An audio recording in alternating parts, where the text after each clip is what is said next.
everyone. Hello. Camera's on. I'll have mine We on are slowly gathering. Yeah. Are we waiting on someone else, Nikola? Or? I'm waiting for Igor. He should be around in a few minutes. Sure. And that will be it. Is it that cold in Norway? Yeah, it's actually pretty bad weather today. It's raining outside. And... We have like 30 degrees Celsius, 31 today in Belgrade. Oh, wow. So it's pretty much like California, I think. Yeah. Tim, what's the weather in California? Oh, it's sunny. It's beautiful. I'll show you outside in a minute. Yeah, well, it used to be today, but it's night here. So there we have Igor. Igor as well. Welcome, hey Igor. What's up? What's up, Igor? Who's here? Hello. Nikola. There are 6 of us in total, I see. Yeah. Should I lock the meeting at this point, or because we don't want to get DDoS attacked or anything like that? Okay, I'm okay with that. All right. Is that okay for you, Igor? Yeah, whatever. Yeah. Okay, I'm locking the meeting. Cool. Oh, shit. No. Okay, Yes. I'm going to step out. There we go. All right. There we go. So, I guess I'll just do a fast premise on the meeting. It's a civilized talk. No, name calling or anything like that. We're going to discuss questions about OneCoin and One Life and anything you guys want to ask us. Okay. And I'm thinking that we should go every other time, and we shouldn't spend more than 3 to 5 minutes on an answer. We shouldn't be rambling. Okay, so, depending on the answer, but we shouldn't keep it too long. Yeah, and stay on topic on what you're asked about. Try not to get frustrated, and we'll take it from there. So you guys want to go first, or should we go first? I have a question for you. Okay, you go first. I would like to know more about you, what you do. Do you have a company registered? Do you have a website, contact, anything? And if you have some references, what did you do? Okay, fair enough. Yeah. So I work for a company called Acando, which is a consulting company where I'm hired as a blockchain specialist and a project manager, sorry. And I pretty much deal in helping out around blockchain issues in different projects. So a lot of supply chain stuff and some cryptocurrency, not much. Can you please tell me their website? Acando, I'll post it in the chat. Please.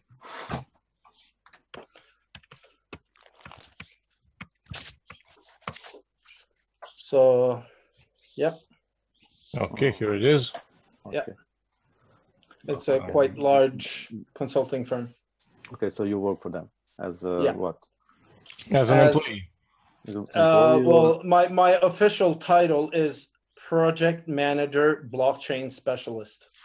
Okay, and is it true, you said in one webinar, I seen it, that you are changing SQL servers into blockchains? Those are your words. I need to ask you now personally. Is that true? Sure. That's some of what I do. Most of the projects that I get are existing databases that they want to see how they can change into blockchain type systems. So, or decentralized ledgers in most cases, because that's what I suggest. Okay. So what was the laugh about about OneCoin and SQL blockchain, where you said it's impossible to have blockchain on SQL server 10 days after that? Well, I didn't say exactly that it was impossible to run blockchain on an SQL server. I said I said that you need decentralization, and also you cannot run cryptocurrency on an SQL server. Theoretically, you could run a blockchain on an SQL server, but that wouldn't make any sense. I don't see any projects where that would make any sense. You would either decentralize your SQL server or have a decentralized blockchain. You wouldn't run your. I'm very aware of whole Bitcoin decentralized blockchain community enthusiasts that you guys do not not accept or whatever private centralized blockchains. You are so strong on the thought that it's impossible. Cryptocurrency can only be centralized. I'm aware of that, but seems like it's actually possible. It will be possible. I'm not talking about Onecoin. Okay, they are the first one. You're bashing them. It's impossible. It cannot happen. But think of banks, governments. They will all make a centralized blockchain. They will be private. You won't be able to see all transactions. There will be a permission system. Maybe you'll see treasury account transactions, not all. What's the point here? Everyone who says not just about the Onecoin, they're saying the same about Ripple. They're saying no, that's not real blockchain, that's not real cryptocurrency. Maybe there are others, S-Coin, Swiss coin, that's all centralized. What I've seen in the coin market cap so far, Bitcoin actually has no real value. If you take a look at daily volume, like $1.4 billion. Please let me finish, please. And you click on that volume, you will see trades. So this exchange traded this pair, etc. Most of them are cryptocurrency to cryptocurrency, no cash. Okay, there is some cash. I've seen that mostly it's yen and won in Korea. Then you go take a look at altcoins. A majority of them, okay, they have some market cap. Like, I don't know, X coin has $900 million market cap. Then you click it and you can see that it's all traded into Bitcoin, some of it Ethereum. So what do they do? Also, I've heard some Bitcoin experts, early adopters, whatever, they are actually playing with those altcoins. They are in China, Asia, mostly mining. You do know that at Bitcoin, at North America, mostly they are developers, but at Asia, mostly they are miners. Do you agree with me? That's what Bitcoin has a problem. Developers want to make side chains, and miners want to have a limited. Now we'll see what happens. I'm gonna have to cut you off right now and try to answer some of those questions. And I think someone else should go after us now. But to just answer that, well, mining is decentralized in the sense that we work from mining pools. Now the pools seem to have centralized in China. I'm a miner. I have some mining equipment that I mine Bitcoin with, but I'm working for a Chinese pool. So my miner is actually showing up on the network as a Chinese miner. And I know there's a lot of us out there that mine personal mines and small private mines that are connected to Chinese pools. So I don't necessarily agree with that all the miners are in China. However, it certainly looks that way. And I'll agree to that. Now, when it comes to the value of Bitcoin, that is decided by the market. So that's, I don't really care too much about the value. I'm more of a technology guy. And yeah, for sure, I've made some money off of Bitcoin, but that's not why I'm into it. It's because of the technology. But this talk is not really focusing on what's going on here.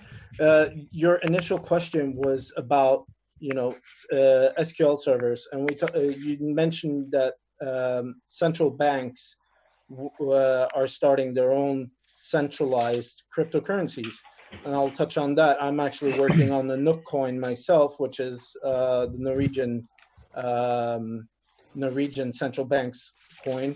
And I don't see it happening because there's going to be an opt-in, and there is an opt-in on all currency, actually. You choose as a market what currency you're going to use.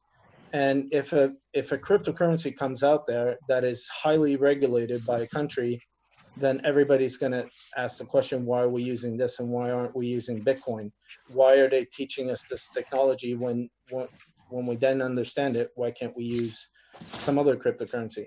And also, I would like to mention, because you touched on that, is that, yeah, I do know the Bitcoin blockchain, and I like Bitcoin, but I also do a lot of work on Ethereum. I do some work on Hyperledger. I'm also a Zcash miner. I'm a Monero miner. I'm a Litecoin miner. And I also dabble in many different cryptocurrencies. However, centralized cryptocurrencies like Onecoin, or I wouldn't call it a cryptocurrency at all because there is no blockchain. And the recruiter that called me on the 29th of September. Wait, that will be my question. So just let me, you cut me off, I didn't finish. It's important for me to talk about those market caps, values of all the coins. So bunch of you guys are mining altcoins. Most of them cannot be traded for cash, but they can be traded for Bitcoin. So they're fungible. Yeah. So can I sell? Okay, Dashcoin has, I don't know how much million market cap. Can you sell all those coins for those millions? No, because if you start selling, the price will go down. If you're trying to dump a large amount of coins, this is common economics, and that would happen the same thing with stocks or gold or anything else. Yes. So if people mine altcoins and trade them into Bitcoin, that raises Bitcoin price. No. Market decides on what Bitcoin price is. It has nothing to do with the mining. The mining doesn't really create any coins. No mining. Trading. If you have some coins that you cannot trade for cash, you trade it for Bitcoin. It's trading. Sure. Yeah. So actually, like 10% of daily Bitcoin volume is actually cash. Did you ever click on CoinMarketCap some daily values? Did you see? Well, you're getting a little bit confused here or fooled by the numbers because most of the trading are happening inside, for instance, Coinbase or Kraken or some of the bigger exchanges or BitFNX or any of the ones. So those transactions don't show up on the blockchain because they're not connected to the blockchain at all. That's inside on the trading platforms. So you have millions of transactions there. Coinbase can have many millions of transactions and only one transaction in and one transaction out to the Bitcoin blockchain. Okay, so when I click on daily volume on CoinMarketCap for, let's say, Bitcoin, and I see like 400 exchanges and volume and pairs, what does that mean? You're going to have to ask someone that has more financial interest in Bitcoin because I don't know how they've technically set it up, and I wouldn't understand it. I haven't been watching that myself. I like finances. That's what I'm talking. I'm not a tech guy as you. So what I see at Bitcoin, not just me, someone else saw it. It's highly speculative. People can mine altcoins, trade them for Bitcoin. Okay, there is some cash going in. They can make a bubble of price, then make some media manipulations, how Bitcoin will rise. People will get fired. They will buy for cash. Then they sell, maybe stop trading. I mean, there's a lot of you guys. Maybe you don't do that, but there's a lot of you. I've been looking CoinMarketCap, what's going on, all the pairs. Well, yeah. So in order, please, let me interject. Please. In order to get into any altcoin, you have to do so through pretty much Bitcoin or Ethereum. So if I want to buy Zcash, if I want to buy Zcash or if I want to buy, Monero or any of the 700 cryptocurrencies, I first have to put cash dollars into either Ethereum or into Bitcoin, unless I'm using a like Shapeshift, for instance, because with Shapeshift, I can shift my cryptocurrencies from any cryptocurrency into another one. Okay, but how is Zcash created? Is it mined? Can I mine it? Yeah, actually, it's pretty easy to mine. I've never mined a coin in my life. I've been into cryptocurrency for. I did. I mine Litecoin. Okay, so if I mine Zcash, I have like, I don't know, 1,000 Zcash. What can I do with that? Can I trade it for Bitcoin? Yeah, no problem. Trade it for Bitcoin, for Litecoin, for anything. That's right. Especially if you use Zcash. If you use Shapeshift. Okay, so I gave money for hardware, for electricity. I did some proof of work or whatever. I got some altcoins. I traded them for Bitcoin. That counts into bumping up Bitcoin trading volume. Price. Yeah. So everyone mines new coins. They trade it for Bitcoin. Bitcoin price goes up. People buy it. We stop trading. Bitcoin price goes down. Then we buy it. And again. Why do I say that? Well, you're talking about a pump and dump, and yeah, that happens. That happens in all cryptocurrencies. My story has a point. I'm not dashing Bitcoin, whatever. I'm trying to get to the point. So they made the volatility. So everything is free traded too soon. People with a lot of money can buy a lot of altcoins. They can manipulate Bitcoin price. Its volatility is stopping merchants from accepting it. They don't like it. Big merchants can lose much money, a lot of money. Did you see what happened? Last week from what to 2,800? Yeah, I get what you're saying. I get what you're saying, and I need to answer you now. Okay. The thing is that most people don't realize is we're running on Bitcoin Core 0.141. That means that Bitcoin is still in beta. Bitcoin is still an experiment, and no cryptocurrency out there should call themselves a final release because Bitcoin hasn't been final released yet. So it's still an experiment. However, it's shown to be quite a successful experiment. But if it's a currency, if it's a commodity, if it's this, that, or the other thing, or maybe a brand new thing, too early to tell in my mind. Some financial expert might have it set on something, but for me, it sounds like we don't really, like, as a community, as a world, don't understand cryptocurrencies as a whole yet. So we don't know how to place it. Is it a stock? Is it a commodity? Is it a currency? Yes. It's definitely a store of value, at least as long as there's buyers on the market. So it has shown it to be stable that way. Now I want to interject. Let's get into Onecoin because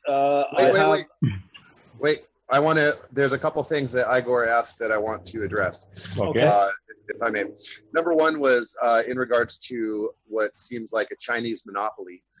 In any sort of market, the money is going to go towards the cheapest production values. In China, it so happens that the government has built all these power plants and things like this, which are functioning at like a 20% capacity, especially in rural areas. So you have these dams and electro power plants and all this sort of thing that's overproducing electricity, and meaning that anyone can tap into that electricity at very close to nothing. And we have the same thing in Norway. Yeah. So one of the reasons that Bitcoin mining doesn't happen as much, say, at the equator or in the United States or in certain areas is because the cost per kilowatt hour is so high. Now, when you have a cooling mechanism in Norway and Iceland and Finland and places like this with relatively low electricity costs, then you're going to be able to, spend more of your money just on the hardware itself and not on the electricity and cooling. So in China, you have simply the super cheap electricity. So obviously, production, just like production for everything that we produce here in the United States, used to produce in the United States. Rather, we started subcontracting it out to China. So that's why there's so much capacity going in China. In regards to merchants, in regards to price fluctuations, volatility, and things like that, 90% of Bitcoin merchants don't hold their Bitcoins. What they do is they use a payment processor such as BitPay, which guarantees that payment, locks it in at the price that's listed on the market for a 15-minute period, and makes it fully fungible for the amount that was spent. So if I go to the restaurant with my girlfriend and the bill is $111.13, then I could pay that in Bitcoin. PayPal will guarantee that that amount, $111.13, is the amount that's transferred to the merchant who accepts Bitcoin. Some merchants choose to accept Bitcoin as a whole. Overstock.com is one that holds the majority of their Bitcoin. Now, just because the price went up to $2,800 last week and right now it's at 25 and a week ago it was at 18, no one lost money unless they moved that money. Overstock has a very long-term, belief in that system. And as that system is adopted, for instance, if it was to be prominent in third world and developing countries in Africa and emerging middle income markets, then that's going to stabilize the price because there's going to be more people that affect the price rather than whales who can move, dump, pump, etc. So I wanted to point that out. Okay. I know that already. Now, I think we have a lot of credit on questions on you guys since we've answered so many questions. So here comes my first question to you guys. What is the finite amount of Onecoins? We have seen Ruja change that from 2.1 billion coins to 120 billion coins, and recently we were aware that in block 22431, I can do a screen share here, that there's actually 29 billion coins in the system or more. Let me show you the screen share of that. And while you're finding that, I'll show an original Onecoin document, which oh, you already got it. Okay, never mind. Go ahead. Yeah. Okay. So the problem that I'm asking you is the finite amount. Now, if you know anything about blockchains, this is like I've pointed out several times, a blockchain simulator. But however, the simulator is showing a number here in one block that is surpassing the number of finite supply with about 9 billion coins. So I believe the finite amount is not even close to what Ruja has 121 billion, but originally it was 22.1 billion. And I have some documentation showing that on their original website, in which it says the algorithm for legitimate cryptocurrency has a fixed and finite number of solutions called coins. Unlike an illegal money game in which they make as many fake coins as they want, Onecoin's algorithm can only produce exactly 2.1 billion coins. Everything is governed by the mathematics and cannot be changed once mining begins. Ruja goes on to say that in a video that we can reference later here as well, that the one of the special things, something about cryptocurrency that's very, very special, is that it has a fixed and finite supply, and it's like mining gold. Once it's gone, it's gone. She reiterates that for 1 minute and 30 seconds. Okay, the first and foremost thing about the first blockchain, it was the blockchain that was operational when I joined Onecoin. At that point, there was no One Life, and yes, at that time the number of coins was 2.1 billion. But even then, we had plugged blockchain, so we were waiting for months for coins to be mined. So I waited for approximately 4 to 5 months to get all my initial coins made. And there was a huge, how to say, in my opinion, and what was really obvious is that the blockchain was slow. First and foremost, the blockchain was slow. And second thing, the demand was too high. So they didn't anticipate it. If you have watched videos of Ruja's interview, approximately in spring 2015, they asked her, how would you like what would be ideal, an ideal scenario for one coin? And in that interview, she said, ideal scenario for me to have, I think it was 500,000 members in 1 year from now on. And several months from that on, so like that was like, I think it was March 2015. The end of the 2015 was like 700,000 members. So the initial expectations of the company were far exceeded, and they didn't. I really believe that they didn't anticipate that amount of members, and literally the blockchain was clogged. So we waited for months. That was that is the first thing that was pretty obvious to everyone, and it was also very obvious that number of coins of 2.1 billion will not be enough. This is a point at which Onecoin had 0 merchants, and Yes. yet had 100 times the amount of coins that Bitcoin did, with roughly 200,000 merchants already. Yes. One of the things that I have to disagree with you about is that when she announced on June 11th that there would be that they were increasing the number from 2.1 billion by 5,700%. That she said that they needed more money they needed more coins for merchants. By Yes. June 11th, there was 1.7 million members, supposedly. And that means that there were 1.7 million customers, which they claim is more customers than Bitcoin. So when a government prints money, they don't print money to give it merchants.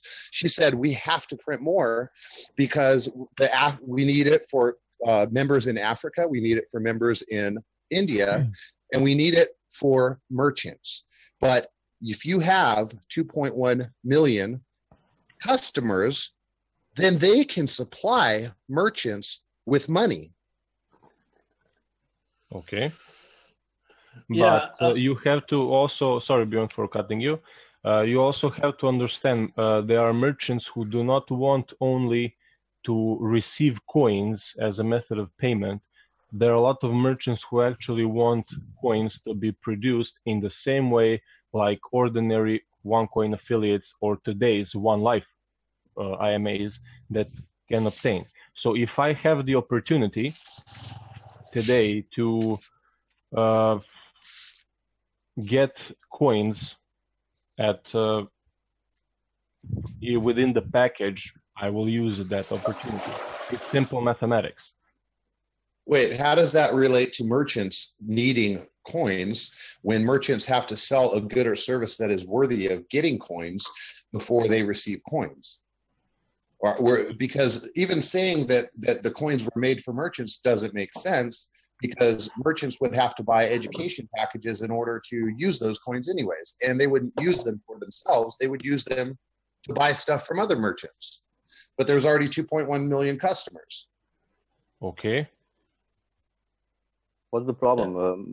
I don't see a problem with that. Are merchants not allowed to buy coins directly? She was probably saying about when going public, not now. Why are we saying this? All this about first blockchain, previous events? Of course, there was a plan, there was a concept.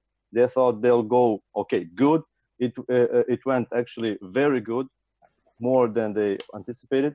That's why they wanted to be private. You know, when you manufacturing a car, you go alpha testing, beta testing, release candidate, final product. Look at the Bitcoin. Bjorn himself said Bitcoin is in a testing stage, evolution stage. But what's the plan for Bitcoin? You see, there's no consensus. There's no regulatory body. Everyone is speculating price. Exactly. No and we're we have better security that way, that nobody can decide anything, because that keeps the security of the coin. We cannot extend the amount of Bitcoins because nobody has control over Bitcoins. Make a hard fork, you can. Yeah, but who's going to decide on doing a hard fork? Nobody's going to decide on doing a hard fork, because increasing the money supply will. What if Chinese decide to do that? They make a new blockchain like BTU, Bitcoin Core remains BTC. That can happen. Yeah. Is that right? Exactly. What happens then? The market decides. So you would have coins on each side of the fork, and most of us would probably sell one of the coins and jump on the other coin and buy more. However, the price would probably fall to less than half. Yeah. Which is exactly what happened to ETC, which didn't fork in regards to Ethereum. Yeah. So that's all speculations. Who uses ETC? They mine it still. They trade it to in China. Speculators. They are trying it. Well, let's keep this a little straight, because when it comes to Ethereum was never made to be a cryptocurrency. It's gas money for running dApps. However, it could be a good investment, but that's not up to me to decide. Okay, my point was that decentralized systems have its problems, its glitches, its performance issues, consensus issues. Okay, they are secure. Their trust is 100%. We agree to that. That's the point of blockchain, right? Yeah. Now, someone saw problems in the centralized systems. So they set up a SQL server and tried to solve it that way. That's what they called me about when they tried to hire me as global CTO for Onecoin. They told me, we have an SQL server today. It's the 29th of September. 2 days before. 2 days before you released the new blockchain, a person told me that there was an SQL server and they needed to. Nope. You're lying. I need to do a screen share. Please. Okay. Where the heck is the screen share? I have that. I gotta stop my screen share. Okay. I will do a screen share. I have already. Just a second. I need to go out from the. I'm not doing webinars, so I'm not. Although I set up one for my team. Here it is. Share screen, Windows Photo Viewer. Yeah, tell me when you see it. Scroll up. Yeah, here it is. Okay. A guy asked you, number one question. So, did Essentia ever mention Onecoin, or did Bjorn just come to that conclusion? You answered they were reluctant, but at the end they said it was Onecoin, right? So question number two. So did Essentia ever mention MS MySQL, or did Bjorn just come to that conclusion? Your answer, from what the rep of Essentia described, a non-technical person, it sounded much like MS SQL, or could maybe, but doubtfully, Oracle, blah, blah, blah, never mind that. The part about scripting coins creation is just assumption by me, as I would have done it if I bypassed blockchain. So they did not tell you that Onecoin has, oh my God. We are talking about this if it is true that they called you. Let's assume it's true. It is 100% true, and I have your words here. They are screenshot. You just wrote that they did not tell you. You just assumed it's a SQL. So they said SQL. Your opinion. I was. Here you go. This is your comment. Yes, I agree that this is my comment. Later said that too. Zane Khan later said that it was an SQL server. Who is he? Who is he? Come on. Saying ODT Khan? Pro. Who is ODP, Khan? ODT GoPro. One of the top Yeah. leaders who left along with the Islam brothers. He is. But also, let Wait me answer this question as it is a question for me, okay, and clear this up. At the time I wrote this comment, I was being bombarded with questions, and I remember writing this comment, and I remember the conversation with Assange, the rep there, which stated it was an SQL server or a SQL server, and then he went on to explain it, but his explanation sounded more like an Oracle database. But he said SQL. He said definitely SQL. And that is what I've reported to many different authorities under oath in many different countries. So, and I also have to repeat that in a court of law in several countries when this goes down. Okay, that's good. That's good. So it's important that you can prove it on the court. Right now, Yeah. I do not believe you. I believe the company. That's the end. Until it's proven on court. When it comes to Assange's representation of Onecoin, I have had several people that Assange has contacted, and they have written letters stating that they're recruiting for Onecoin. Is that Ashinia? Ashinia? Is that how you pronounce it? I don't. It's a Japanese name, so. I think it's called Ascensia. Ascensia. Okay. Yeah. Doesn't matter. But I do have emails where, not for me, but for other people that they have contacted, where the people have been verified, and they state that we're recruiting for Onecoin. Okay. Did those people come forward? No, they don't dare come forward. They're not as I guess brave as I am. Yeah. You don't have to be brave to do this. I mean, if you're telling the truth, I mean, why did you wait 6-7 months to? It would have been 5 months from between. Okay, us so let me touch on that. I was contacted during the summer by an IMA. What you call it? It's whatever. It's a person recruiting independent marketing affiliate. Okay. Okay, so I got some questions, and that was the first times I had heard that OneCoin was a scam and stuff like small talk like that, but that was the first time I really looked into it. Then this was the 29th of September, and I was kind of frustrated after that call because I really hoped that this was a job that I could take. And then I didn't think about it much, but I kept in contact with that IMA, asking questions about it that I'd read on different forums like Behind MLM or something like that. And then actually it was Korbar's or Nikola's post on LinkedIn, where I think you remember I told you it was a career suicide promoting this. And I was not aware that there was anything going on. But at that point, I was contacted. And you blocked me on LinkedIn, and I can't see those comments. Okay.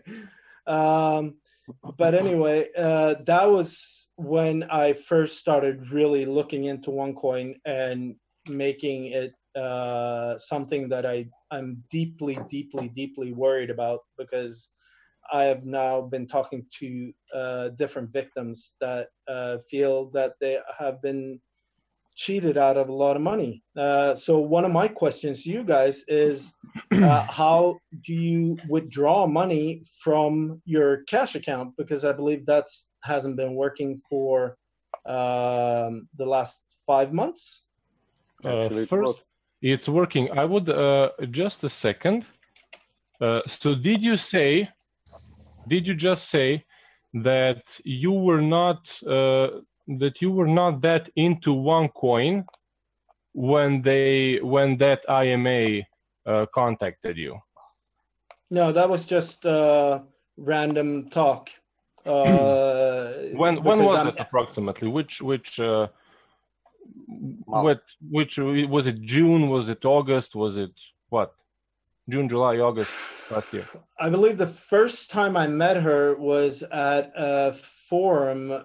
She came up to me and started talking about Onecoin.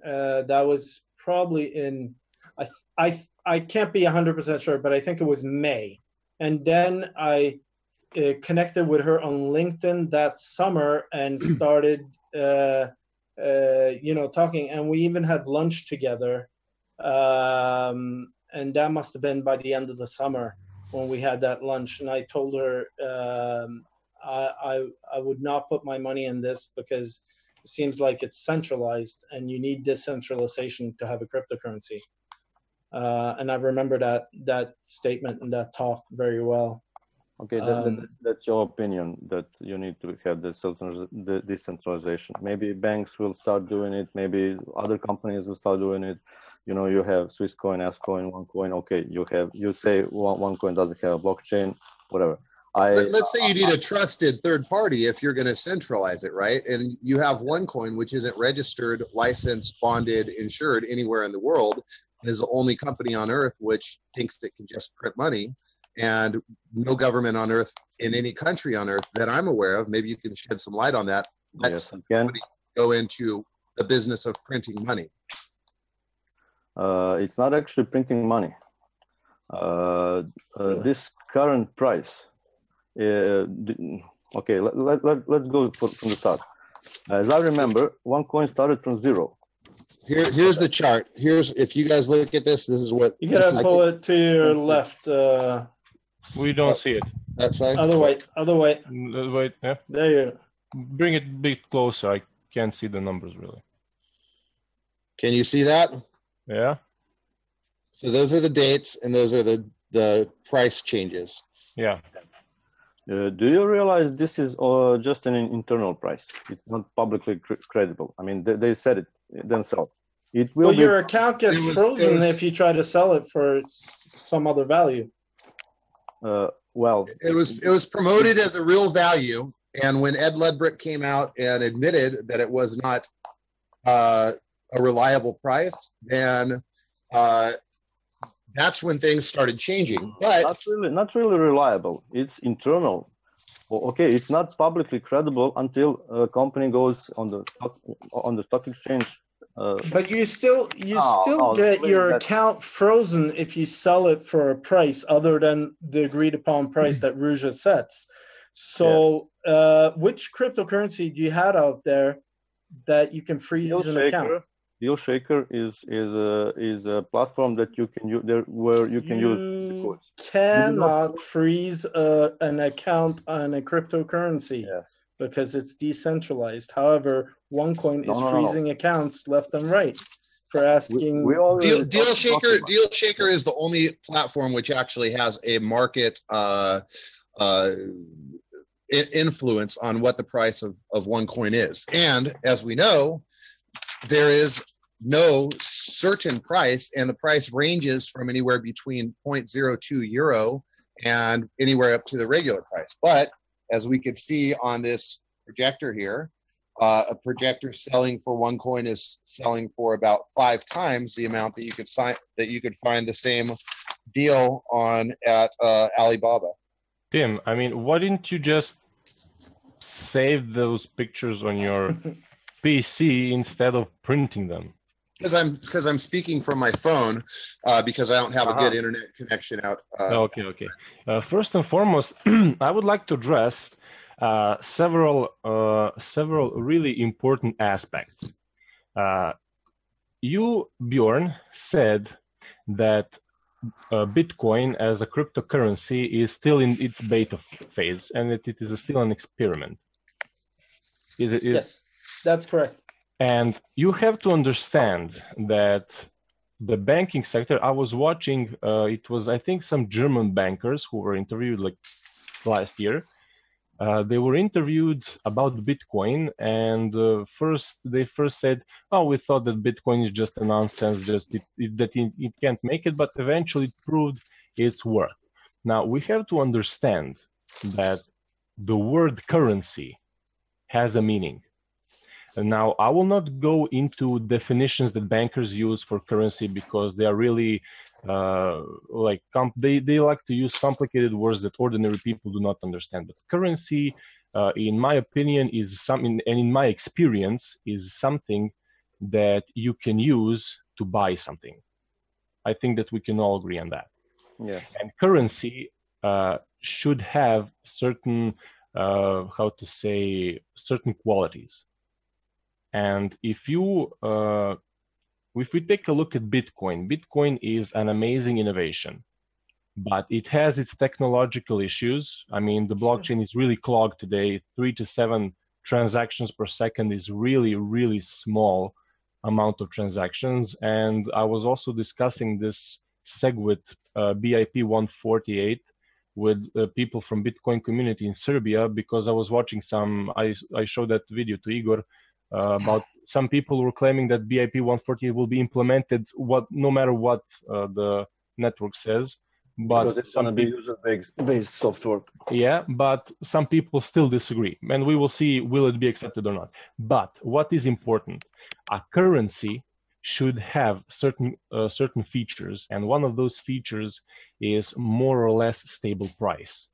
Now, Igor and myself, we lived in a country which was ravaged by civil war and by international sanctions, which is always followed by hyperinflation. And I'm going to just share my screen again, and I will show you one of the currencies that was used in my country when I was a child. Can you see it? Yep, we can see it. This is a bread coupon for 600 grams loaf of bread, and this was one of the currencies in Yugoslavia in 1993, 1994, when we were under hyperinflation. Currency was also German mark. These coupons, there were coupons for bread, there were coupons for fuel and some other basic necessities. We had fuel was used as a currency. So if you brought with yourself a can of fuel, 10 liters of petrol, for example, or diesel, you could buy sausages, you could buy food, you could buy anything you wanted. So currency has its features that should be met. And if you take a look at Bitcoin, the price is really volatile. Now, the thing with Onecoin, that it is merchant orientated, and merchants do not want to think, will the price tomorrow be 100% more, 10% more, 10% down, 30% down. They want more or less stable price. Now, if you take a look at, I really follow that. For example, Norway, I think Norway still has a Norwegian crown.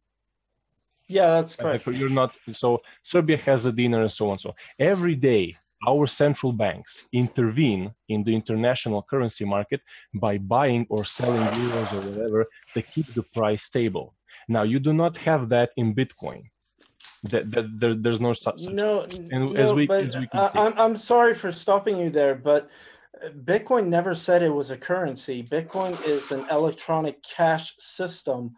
Even in the white paper, it doesn't mention that Bitcoin should be a currency, but the market is deciding on what it is. And I made a point out of that earlier, so I don't understand where you're going with this. Yes, the point is, thing that is being created here is to create a stable system that will be really user-friendly and merchant-friendly.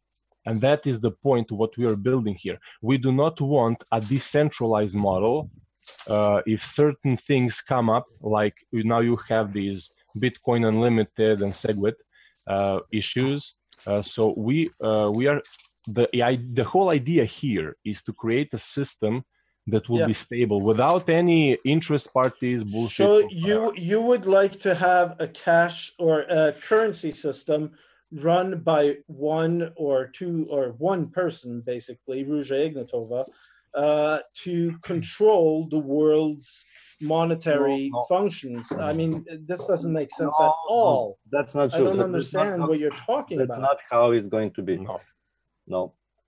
This company will go to IPO. Why would the company IPO? It's the fastest growing company in the world, right? Do you think the only reason $6.5 billion? Do you think the only reason to go to IPO is to make new funds? If the IPO was to gain any investor interest, it would have to have something of value. Deal Shaker is nothing of value. It's an old legacy system that's incredibly complicated and incredibly expensive if you spend real money. I mean, Ruja takes literally 50% of the euros that are now exchanged on the site. Oh, okay. It was 25% up until March. It was 25 from the start. Yeah. And Groupon is 50%. You didn't hear it. Oh, it's still 25%. Well, Groupon. So it's okay for Groupon and the same and sort of sites, and it's not okay for Deal Shaker to take 25%. Well, it's the Bro, I have apps set up on my phone where it's free. Offer up. Let's go. Charges $0. Why would I want to pay that? And why would I want to hold a currency that's non-fungible? You said that currency has traits. These are the traits of currency. Currency has fungibility. It has non-consumability, portability, durability. OneCoin is not portable. You can't move it to anyone's wallet. Right on their website, they say that it's a currency for everybody that anyone can use to send money to anyone around the world, which is just completely untrue. We can send coins to one another, and we can send cash to one another. It says anyone. See, okay, hold on. Right before the Macau went, the web server was taken down for, I don't know, maintenance or whatever. That means nobody in the OneCoin ecosystem has access to their money. It's centralized in the sense that nobody had access. Nobody could do a purchase at that time for, I think it was about 5 hours. It was down on the evening of the Macau event. You are a technical person. Don't talk like that, please. Well, it means that nobody has access to their funds. Think with your head. It's a baby yet. Well, I would say the same thing to you. I mean, Google can be done. Losing access to my funds. That's not going to happen when it go public. I hope. I cannot say it must not happen. I agree with you. It can't happen in Bitcoin. It cannot. That's not the point. Okay, that's a pro. That's a pro to the centralized. Or in any other cryptocurrency, pretty much, if your blockchain is big enough. Yes. You know, that will not happen when this becomes public. I mean, this is still private. This is still, I don't know, maybe it's beta phase. Yeah, you know. Who invented the term OFC? Who invented the term OFC? Where did that term come from? Is that a financial term? Was that it, or do you know where it was invented? By whom? Why is that important? Because it was invented by people who are now involved in OneCoin.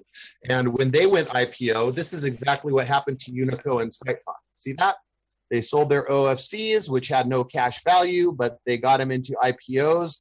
And that's exactly what Unico SiteTalk did when it went public. And it went public not under Unico SiteTalk because there were so many warnings out about it, just like OneCoin.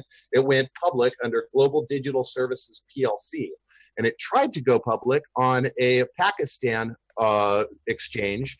The director of that exchange said, no, we know what's going on. You guys just bought a 20,000 euro shell company and you're trying to flip this, make money, and basically rob from all your investors. So they kicked it out. What did that company have to offer? What did they do? Well, what does that have to do with OneCoin? SiteTalk is credits. Yeah. What does that Did you hear about SiteTalk company and Sebastian Greenwood? SiteTalk is technically Sebastian Greenwood's Unico and Opportunity Network, which, by the way, is IMS, which is the accounts that are frozen in Germany. What does that have to do with OneCoin? Do you think about it? If OneCoin went to a prison and picked out CEOs and upper management, they couldn't have gotten a better group of criminals than they have now.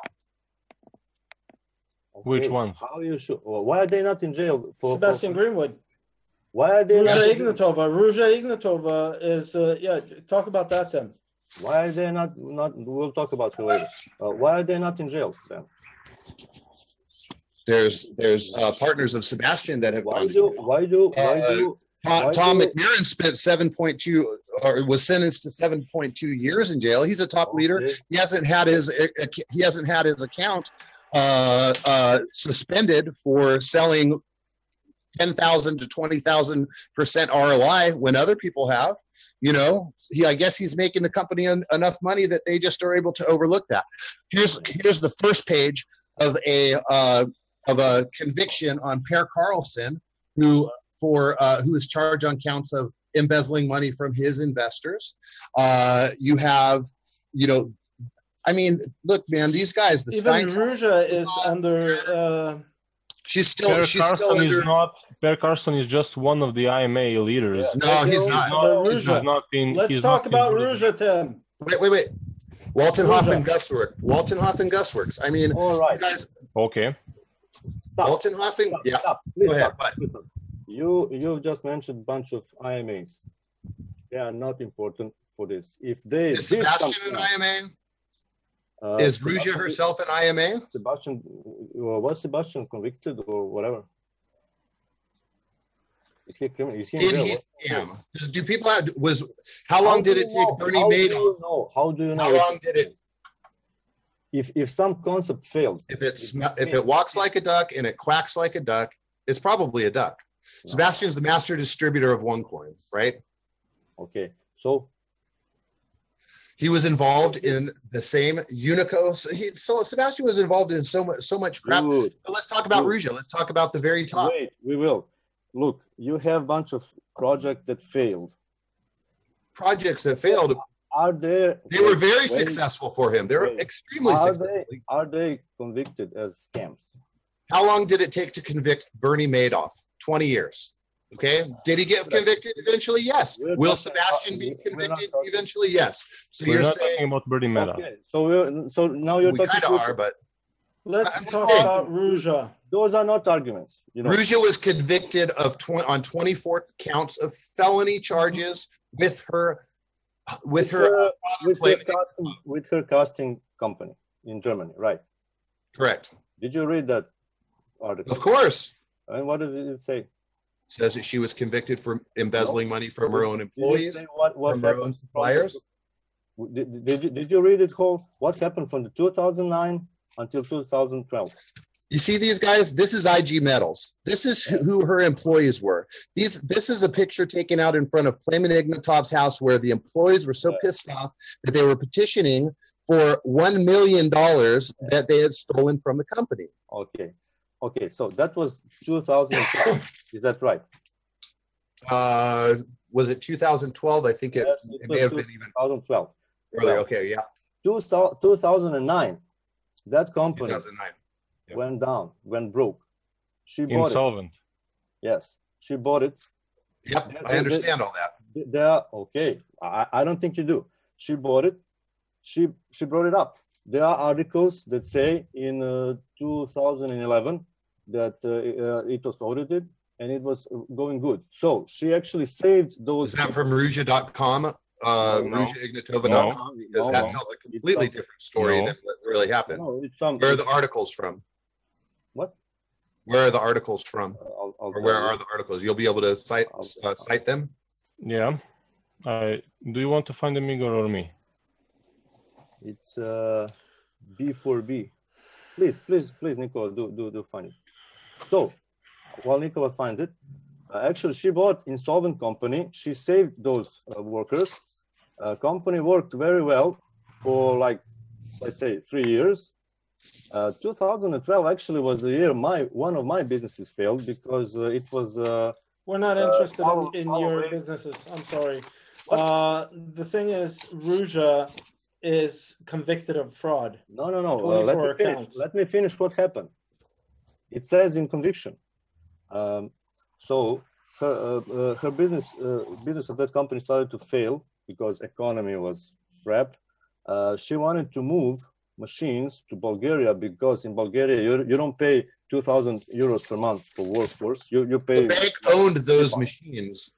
The bank owned those machines. She tried to unbolt them and put them on a truck and send them to Bulgaria. I didn't read an article the bank owned machines. Anyway, she sold that was one of her convictions is for bank fraud, bank loan fraud. And that was stemming around unbolting machines that she still had on, that the bank owned on loans, and trying to send them to Bulgaria. That was one of her convictions. Actually, wait, but she bought insolvent company. It was good and it failed. What's wrong? I mean, those workers were out of business anyway. 2009. She actually. Well, why is she convicted of fraud then? Because Germany wants to protect its workforce. She wanted to go to Bulgaria to bring her factory. So To she move did the something production to illegal. Bulgaria, and that was the Yeah, problem. She right? did something illegal. She saw, Actually, well, wait. Embezzling money from I read it. suppliers, I'm trying to find the article right now. I'm struggling to find it in the history. But the workers started protesting when they saw the machines actually being prepared to be moved. Now, actually, if you take a look at every single case in Europe where production was moved from Europe to either Eastern European country or Asian countries, there were always workers in uproar, protesting, strikes, unions, and so on. So actually, everybody were calm until the machine started unbolting. Almost every, take a look at the United States. They moved all sorts of production from America to Asian countries. Why? Because of the cheap labor. But nobody got accused of fraud. no, convicted. There's a difference between Convicted. accused of and Yeah. convicted. Convicted of fraud. yes, that's because Germany is a smart country. They do not allow the Well, not Germany smart. is a very smart country because Yes. they've actually They protect banned their people. Onecoin from promoting anything in We'll talk Onecoin about is that. not allowed to talk do about that any later. business in We'll Germany. talk about that later, please. Yeah. Okay. So actually, she bought insolvent company. It worked well. Expenses were too high. Business was not going good. She sold the company because she couldn't unbolt the machines, and the new guy made it solvent again. So they were actually. Oh no, he didn't. The person that they sold it to He gave up. ran away from the company 4 days later and disappeared. 4 days later. He gave up. Why didn't he get convicted? I mean, why Ruja? I don't know. Ruja embezzled money from the employers. She embezzled money from the suppliers. She was convicted of fraudulent accounting practices. She was convicted for bank fraud. I mean, there's 24 Dude, counts. where I do you can live? list I all the. mean, you two guys, you live in the USA. Bjorn lives in Norway. You have no idea. You have no idea how the rest of the world lives. Ruja is not Let's move on to a different subject then. Let's move on to a different subject. Wait, I mean, we must agree then. I mean, she bought a company. It worked. It went down because I don't know. It's not her fault because company didn't work well for I don't know forever. She sold it. Okay, Germany convicted her. I don't know what she wants. I mean, what she took money from her own company that she bought. What's the This problem? right here is people petitioning, workers petitioning that she drove it into insolvency. She drove it bankrupt. That's what they think. Okay. Well, Let's they weren't change the getting subject. Let's change the subject. I think The we point covered is, this. she bought an insolvent company. All right. I mean, let's change the subject. We're just repeating ourselves, all of us. So Okay, education. Does Onecoin sell education or does it sell tokens and coins? Onecoin doesn't sell anything. It's a what kind of a What are you company is paying it? for? Is it MLM? Is it a fintech company? One Life sells education. Got it. okay. Yeah. And those education packs give you free tokens that grant you exclusive access for Onecoin mining. Onecoin is a company, private company that will go on the IPO in 1 year. There's Yeah, seven but when did- levels of education, right? Yeah, 7 levels.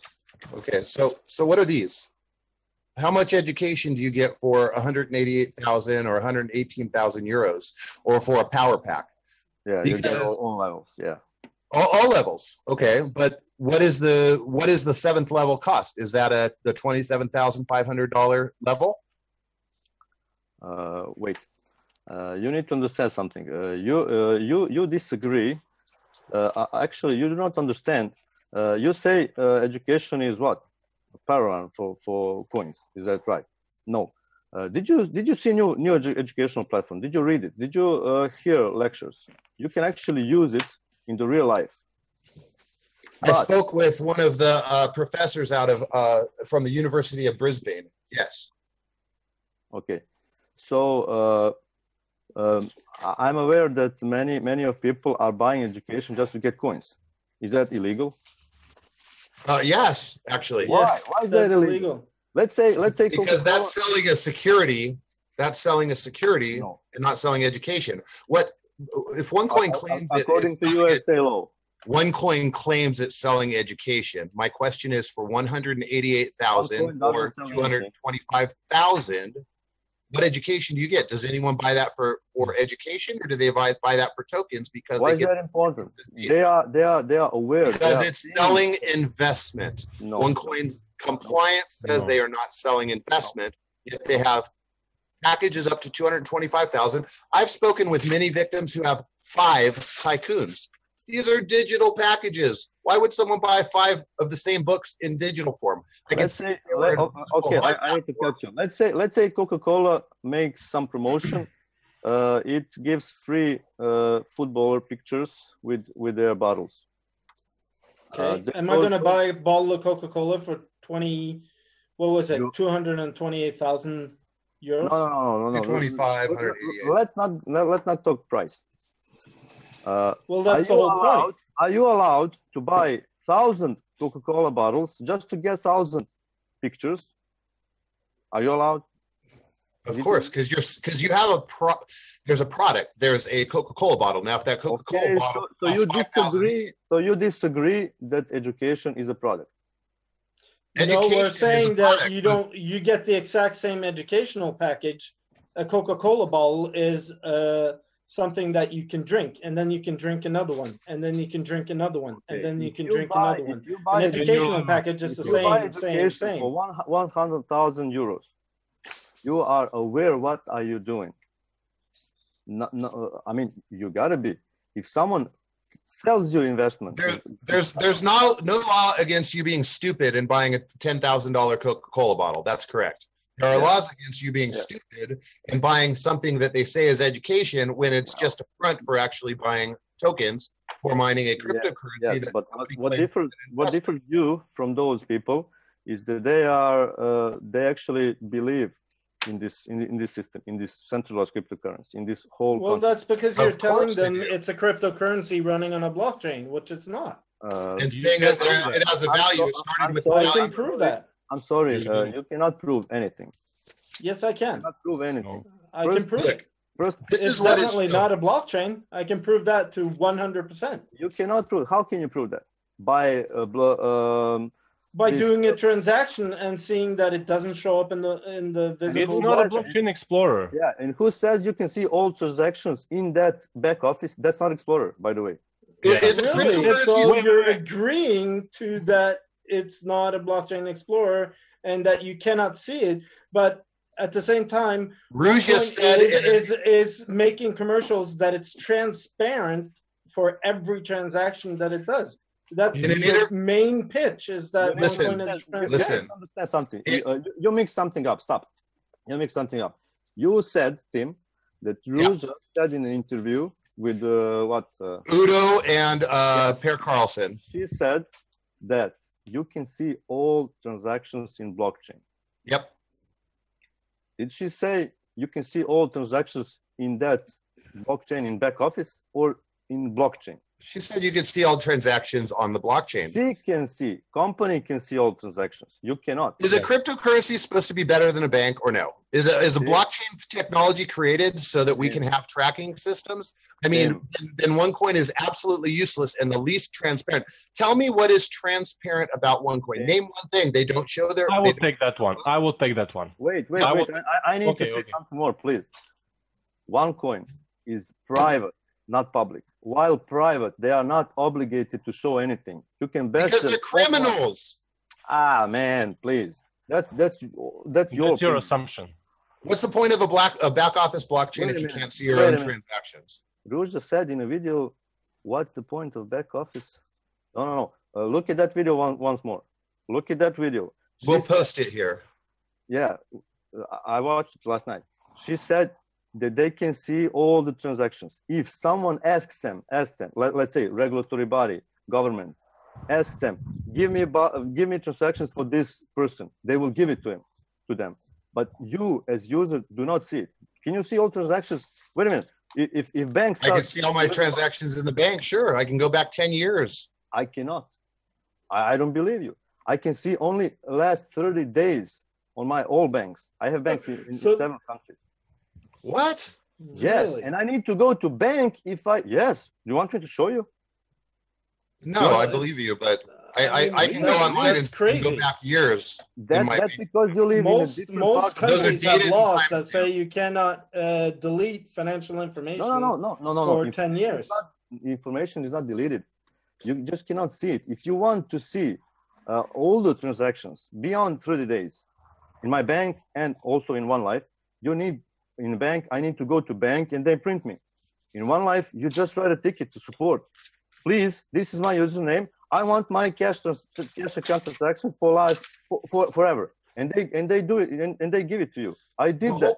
The whole point of cryptocurrency is to see your transactions. That's why cryptocurrency was created. It's a trustless system. But Tim, you can see when you open your Bitcoin wallet, you can see all your transactions. The same way you can see all your transactions in the One Life back office. Now, what I wanted to say about transparency. Can you see them over 30 days old? Wait. Yes, I can see all my coin transactions from the 1st of October since the new blockchain started. But I wanted to tackle this issue. Bitcoin or any other cryptocurrency is transparent only partially. Why it is partially transparent? Partially transparent because you can see all the coins being moved around, but you cannot see who sent to whom and who sent where. If you take a look at almost all the hacking attacks, all the why is ransomware? Ransomware was in 2015 worth about, at the end of 2015, worth approximately about $180 million. And at the end of 2016, $1 billion was stolen with ransomware, and that is only the official information what was reported to the police. There are lots of examples of cases where ransomware was not reported, where just people pay the ransom without reporting into the police or anybody. If Bitcoin is transparent, you could solve every single ransomware attack. You could solve the global ransomware attack that was 1 month ago, where they were shutting down entire hospital systems, where let me tell you a secret, Korbar. Don't interrupt me. Let me tell you a secret. Bjorn, let him tell you a secret. Let him finish. Bjorn, let me finish. We can do that. Well, why didn't you? No. Why didn't you? To receive money in Bitcoin, you can stay anonymous. However, you cannot use Bitcoin without disclosing who you are. You should look at my page and see what the FBI is doing. You have lots of ways of converting Bitcoin to cash. Lots of ways. Only the difference is how much will it cost you? How come all the money? How come all the money from Mt. Gox is still in the same wallet? They can't move it. They can't touch it. And why are people not arrested? Because no one knows who they are, because they haven't touched the money. There you go. They haven't touched the money. They cannot use that money. They cannot use that money. We know who all the ransomers are. Well, why didn't you put them into jail? Now imagine yourself that some hospital was attacked and people's surgeries were canceled, and some people died because of that. People who were responsible for the ransomware attack would still remain unpunished. The ransomware was... Don't interrupt me, please. If Bitcoin is truly transparent, every culprit would be caught.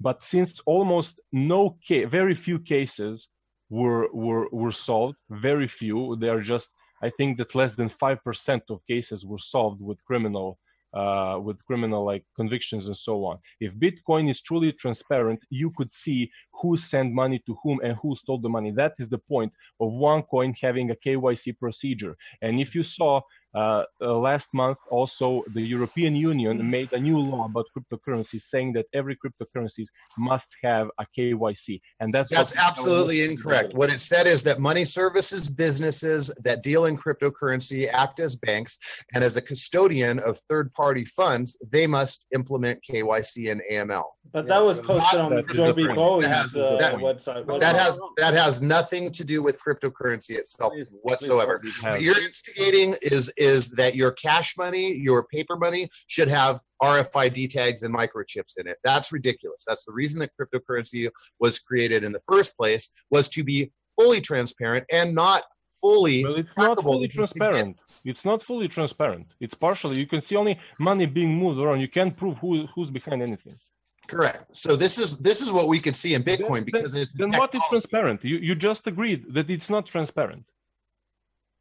Tim, Bitcoin is transparent. You can see every transaction ever happened. It's not. It's several sources. Go and if Bitcoin is transparent, then go public and announce which people are behind the last month. That has nothing to do with transparency. That has to do with KYC. It has. That has to do with KYC. No, that's not transparency. You're talking about a tool. Transparency is seeing every transaction and all the changes to the blockchain.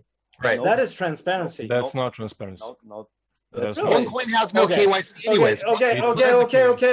Bjorn, Listen up. Onecoin does not have if they don't agree on what the word transparency means, then this whole question round is going out the window. It is transparency. It is transparency when you can see all transactions.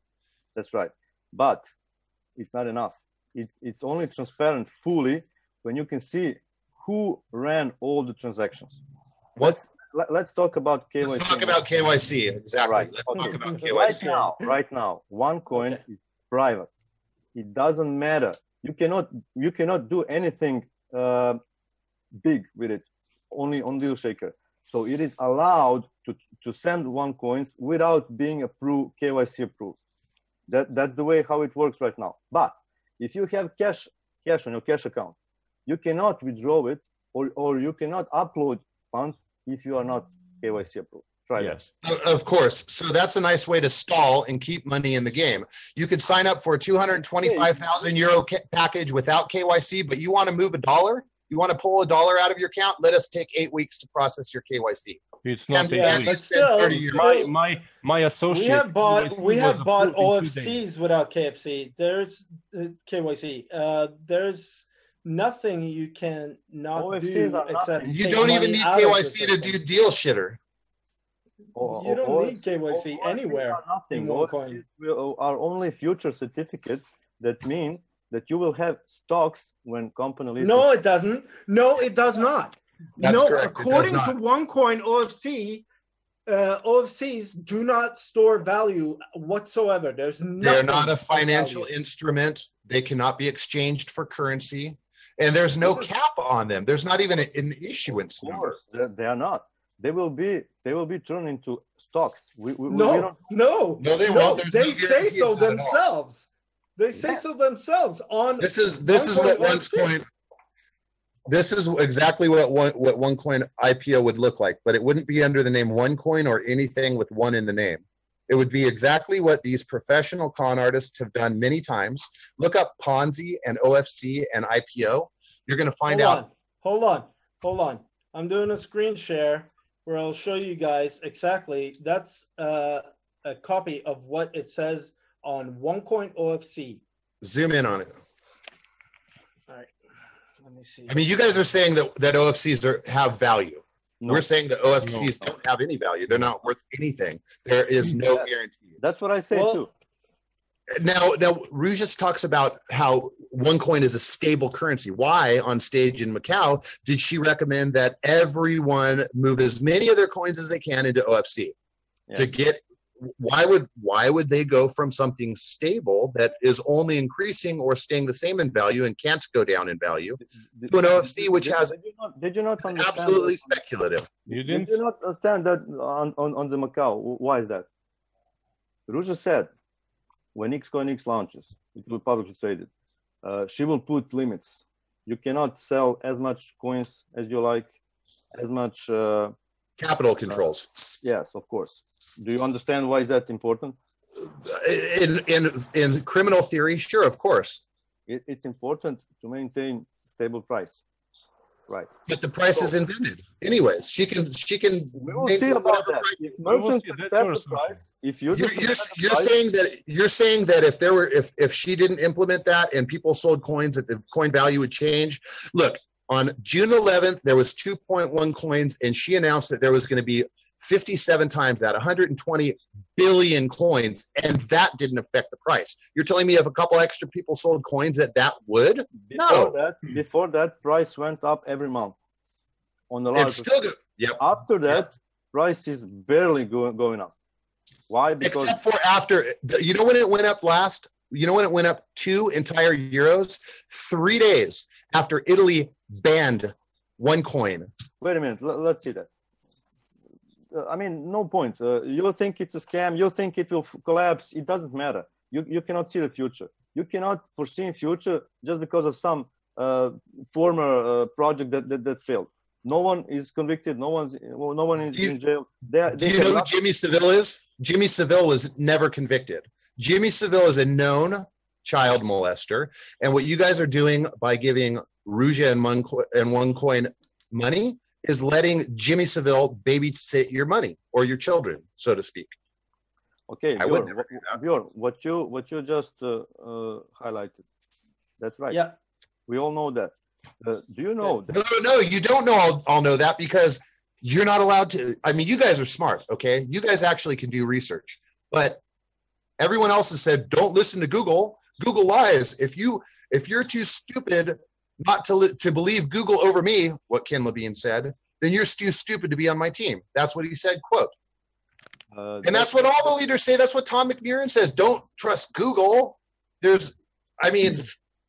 Listen, people read Google. People listen to Google is obviously a tool, right? No. People read your arguments. Let's say people listen to you, and people listen to, let's say, Tom McMurrin. Yep. They choose whom will they believe. If they are too scared, if they also think this might collapse, this is scam, they will just go along. If they see some hope, if they understand financially what's going on, what's the problem with decentralized cryptocurrency, if they see what might this do, if they see that merchants are accepting.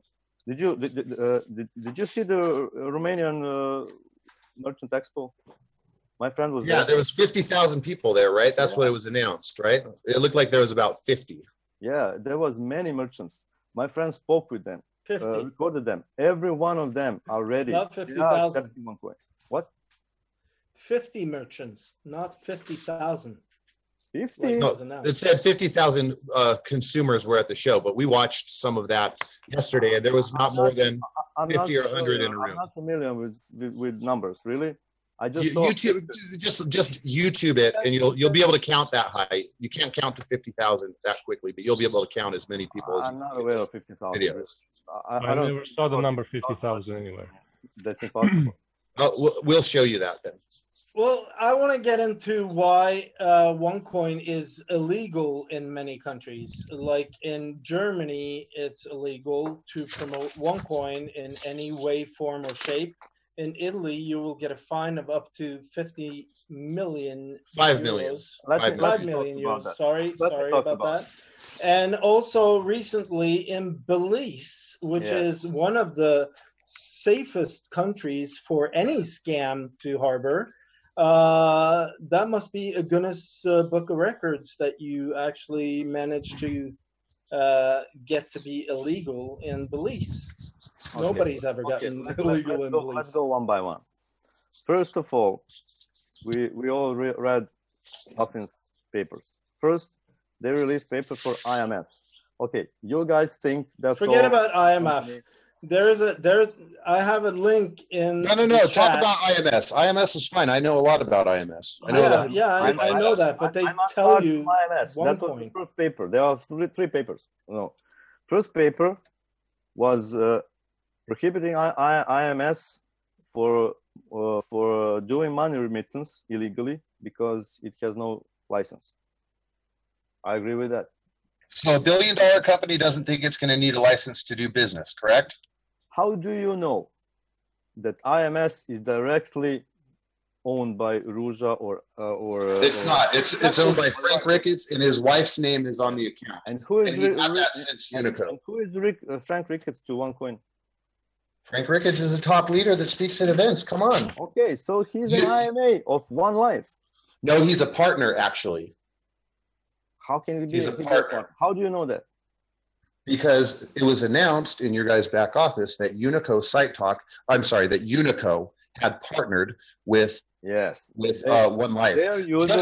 Just like Bonifa, which was $100 million Ponzi scam, and just like WeShares, and just like 8 other companies, Conligas, Universe. Their users became One Life IMA, or they got some packages, Onecoins, whatever.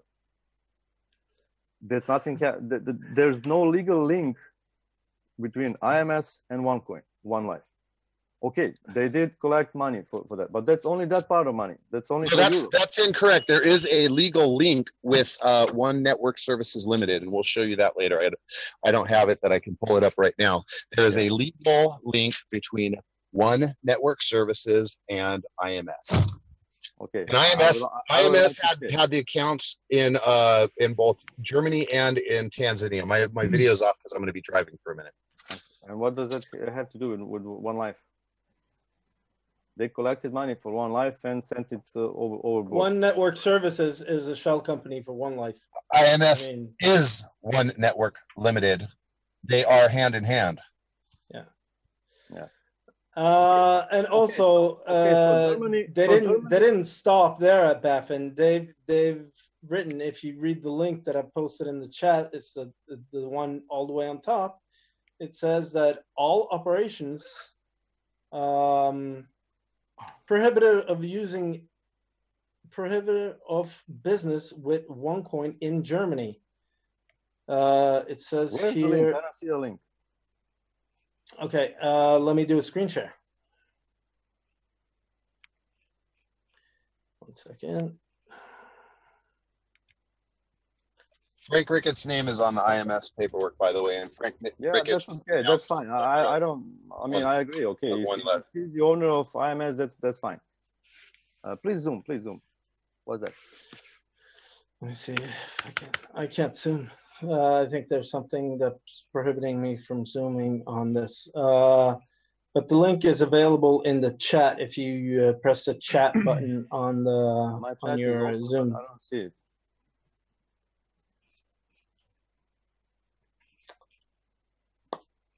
Do you find it, Nikola? I can see it. Yeah, I can see it. Yeah.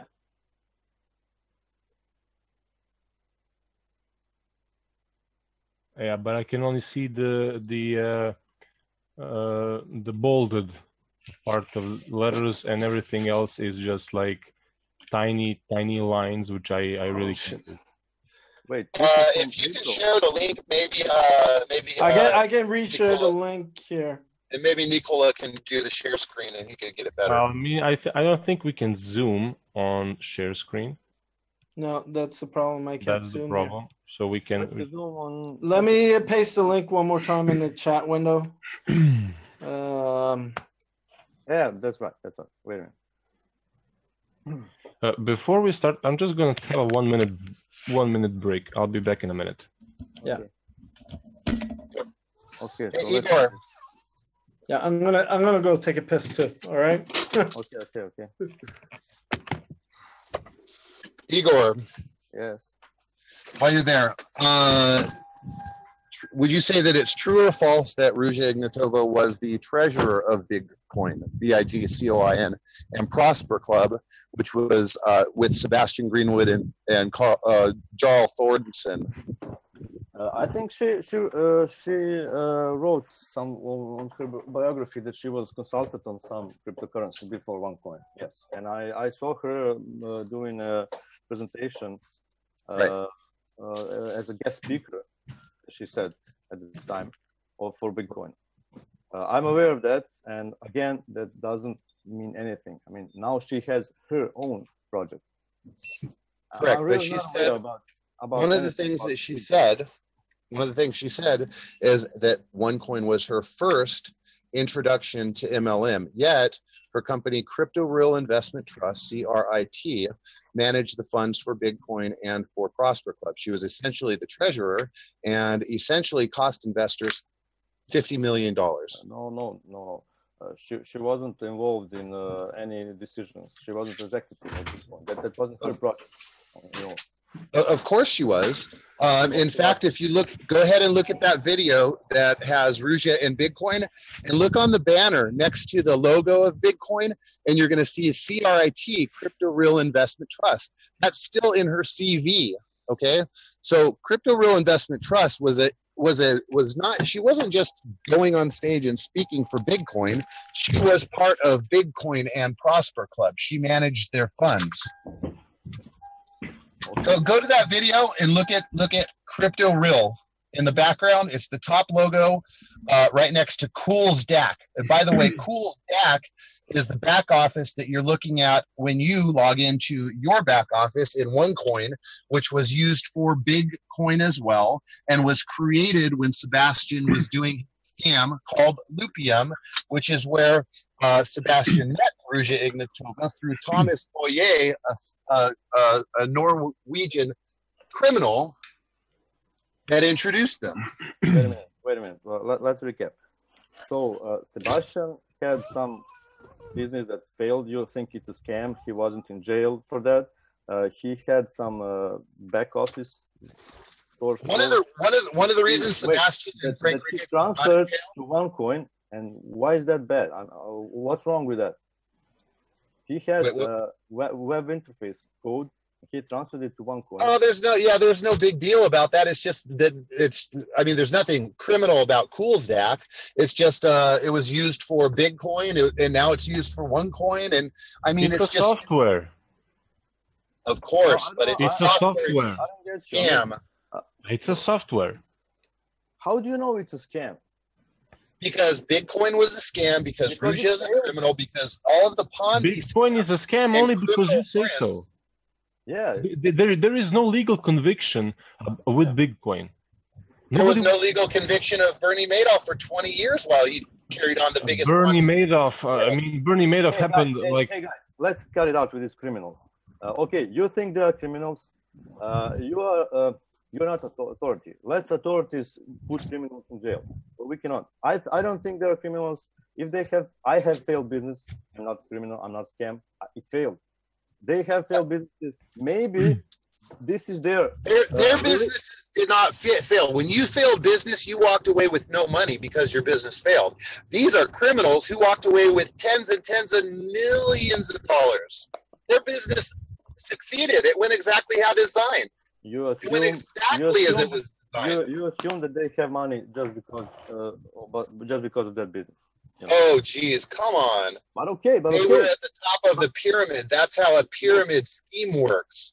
Be at the top of the pyramid, and everybody feeds you. Let me just, Tim. I'm really questioning your objectivity. Now I'm gonna do a screen share again just to point that out. Sure. Because I really have to. I mean, you got to realize that for 2.5 years I've been studying this. I know the history of everybody in this whole deal. Yes, okay? and let me I have a lot of evidence. Okay, let me show. Just tell me, do you see the screen? Yeah. Yeah, but it's on my phone. Okay. You're gonna have to read it to me. Yeah. This is what we were discussing about Bjorn's and his claims about OneCoin not having a blockchain, and it is just his assumption. And then it was my assumption that it was script creating. It was scripting coins. This is just. I wrote that last year, over 12 months ago, as well. But I didn't correlate it to a MySQL server. Okay. Whatever. whatever else. Let me finish. So Sure. Bjorn just said that this is his assumption. And then after that, you say that Bjorn's assumption is a 100% proof No. that this No. is an intended policy. My assumption was about scripting coins. I had no assumptions about it being an SQL server. I Yes, was you do. told You wrote- it was an you wrote SQL that. server. No, you didn't. You No, were- no, there these was something these that are your you words. thought it was SQL. You wrote that. Yeah, This- but I was Now you're told. changing that.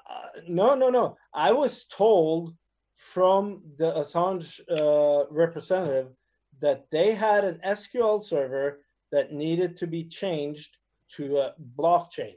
Now, my assumption is that if they have an SQL server and they're running cryptocurrency, they have to use some kind of script mining process that I'm not aware of. That was Okay, my assumption. okay, My let's- assumption was about the script mining, not about the SQL server. Let's read again. From what the rep at Essential. You can read my words back to me as much as you want. I'm still saying what This is you proof. know.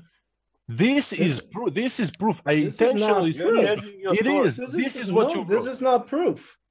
This is what I've written when people were attacking me about this question, and I wrote it down fast and simple. Oh, really? Fast and simple. And let me ask you about truth. About truth. Truth is What only one. happened with? No. Wait. When we are talking about truth, what happened to your lawyers in 196 countries who are Okay. going to back you down for free, and now you're collecting donations for lawyers? So What happened I with can those explain lawyers that. That's not a Who will problem. back you up? Who will back you up for free? And that's what you said in the webinar. Okay. Let's talk about truth. So I had a talk with a company in Norway that said that they would be able to handle any attacks on me for this. So that would mean someone attacking me, someone suing me for free in 196 countries. Then about 2 weeks later, after I made that deal with them, now this deal was just for the attack, and they made that perfectly clear. If I wanted to attack them, I would have to pay for that. I would have to pay the lawyer's fee if I wanted to sue Onecoin. Now, about 2 weeks later, I found the paper in the back office about that same company having done legal opinion about the educational material. In that legal opinion, it does not say anything about it. Well, it explicitly says this is not an evaluation on a pyramid or Ponzi scheme. This is just an evaluation on the educational material. So I contacted the company and they said, yeah, we did that in another country, not this office, but in a completely different country. So we're not able to represent you as a company now. And I said, well, thanks for that information this late in the game. And then they helped me out and suggested another lawyer. So then I took contact with another lawyer because I had received the lawyer from Onecoin's lawyer saying that if I don't take down my views online, which I haven't posted, I did not post those videos. That was Crypto Exposed that posted those, and we all know that. And also the article about the cocaine women article. That is, I haven't written that. I haven't, at that point, I hadn't even talked to that person. But I do stand 100% behind all that information that has gone out there. And so I have no access to take it down. At the same time, I'm not going to apologize online like it said I would have to do. And I'm also going on the attack. I am suing Onecoin as soon as I can get an address, and I want the board of directors and I want the people in charge from OneCoin, and I've asked the lawyer for that information. I've asked OneCoin lawyer, and it's been a month now, and he hasn't answered me. So we're gonna step up that game pretty soon. Okay, He had 2 weeks to answer. We're waiting for that. You didn't answer me. Why did you wait for 7 months to come back? I wasn't interested. I wasn't interested until I saw Nikola's post in, it was like winter break here in Norway. It was in February. That's when I got interested into OneCoin and what was If you going want their on. address, here you go.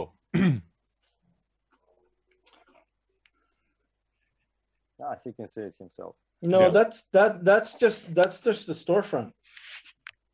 That is not the address of the company. The address of the company I was told was in Dubai somewhere, but now I found that I have it's that in address. Belize. I have that address.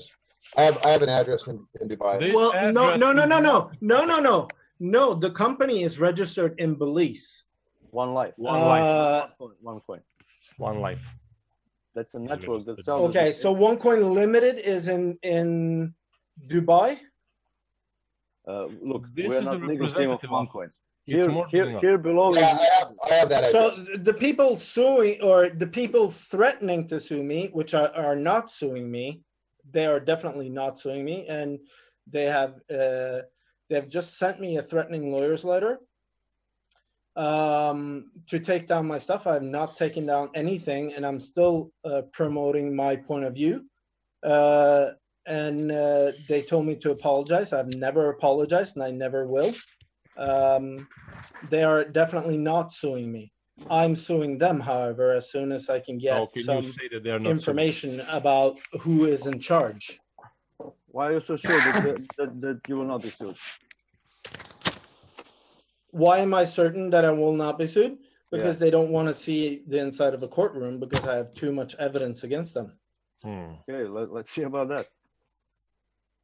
Well, I'm not going to present all my evidence in front of you guys. Of course. I'm not stupid. No, I didn't. I will. But I will. Somebody asked you that. I didn't ask for that. I'm I happy just to. said we'll see about that. Let's talk about this: Germany, Italy, and Belize, please. I've seen this link. I didn't see it, to be honest, earlier. I'm very aware that Germany, actually, company said that they will not give any tokens. One Life actually doesn't work there anymore because of precaution. Where I think company is in dispute. We might see some news about this. It is in fact that due to IMS doing illegal, not illegal, but unlicensed money remittance for OneCoin and later One Life, Germany decided to ban all.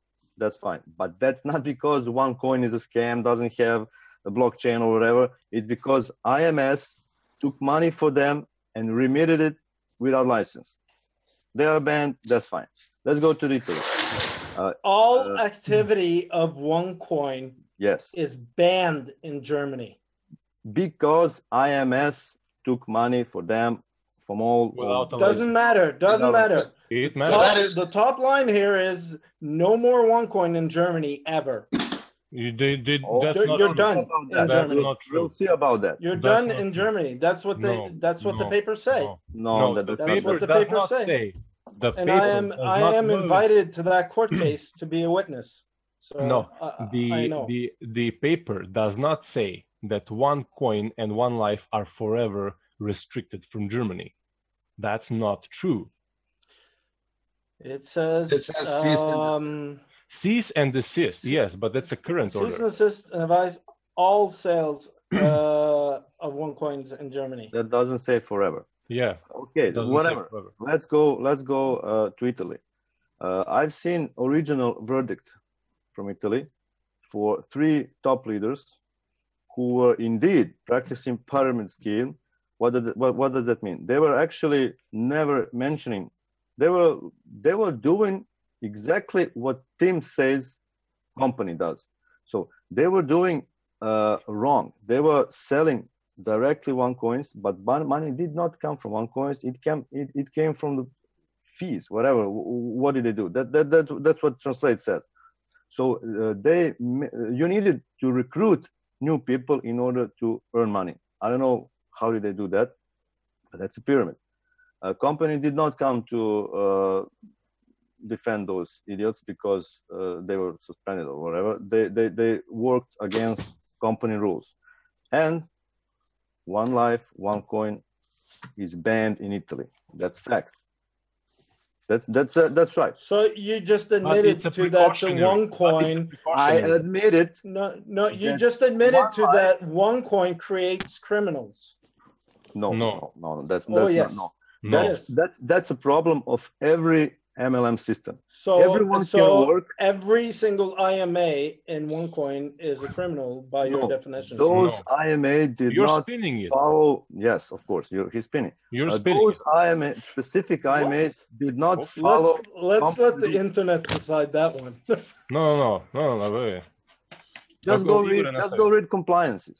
One Life said that they were not charged in Italy, but that was what their press release said. And then Italy came out and reasserted the fact that no, they were including Onecoin and One Life Limited specifically in the case, and it wasn't a case of IMAs. It was a case of the business model itself, which they ruled an illegal pyramid scheme.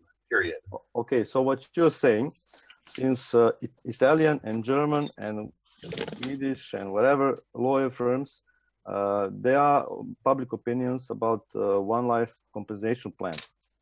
Do you think you're going public with all this bad press? Listen, I have a document if you guys want to see it. That, you know, I'm getting ready for work right now, so but I have a document showing that one of the legal opinions from Germany was actually a partner in Onecoin. He had been given a 1% share or whatever, not a 1% share, but some sort of, he was a partner. In other words, paid legal opinions are very easy to obtain.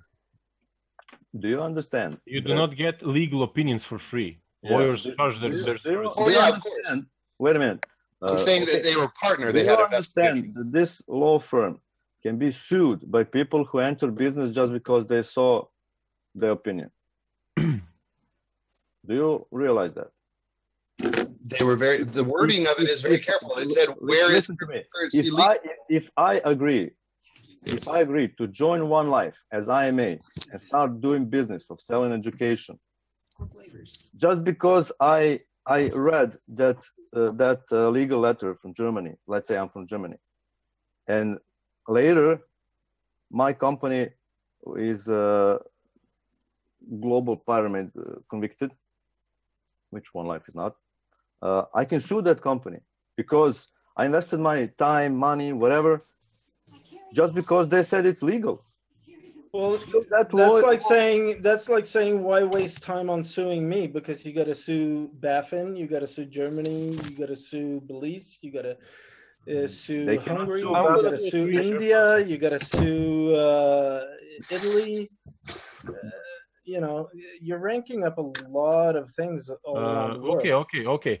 I have a question. I want to interject when you guys are done. So let me know when I can talk. I'm gonna chill. I'm gonna turn my microphone Tell off. me that Yeah, Bitcoin is illegal in a lot of countries, but Bitcoin's never been a company. There's no company behind Bitcoin. It's decentralized. There's no You one admit that in it can charge. be used for fraud. Bitcoin can be illegal as much as it wants in the whole entire world. You cannot stop it. It's not the same. It's not a company. It's not centralized. This is a double There's standard. no one to put in This is jail. a double standard. Yeah, it's a double standard. No point. This is A a double centralized company is a single point of What's the difference failure. between Tim. centralized and decentralized? It's as easy as that.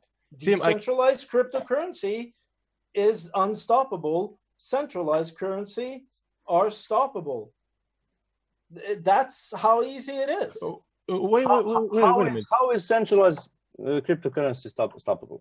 Explain to me. You go there and you pull out the plug on your SQL server, then nobody gets their money. Or you Okay. turn off the SQL server right before you go on stage. Okay, in let Macau. me ask you this Wait. question. Bjorn. I need Okay. to speak. Nikola, please.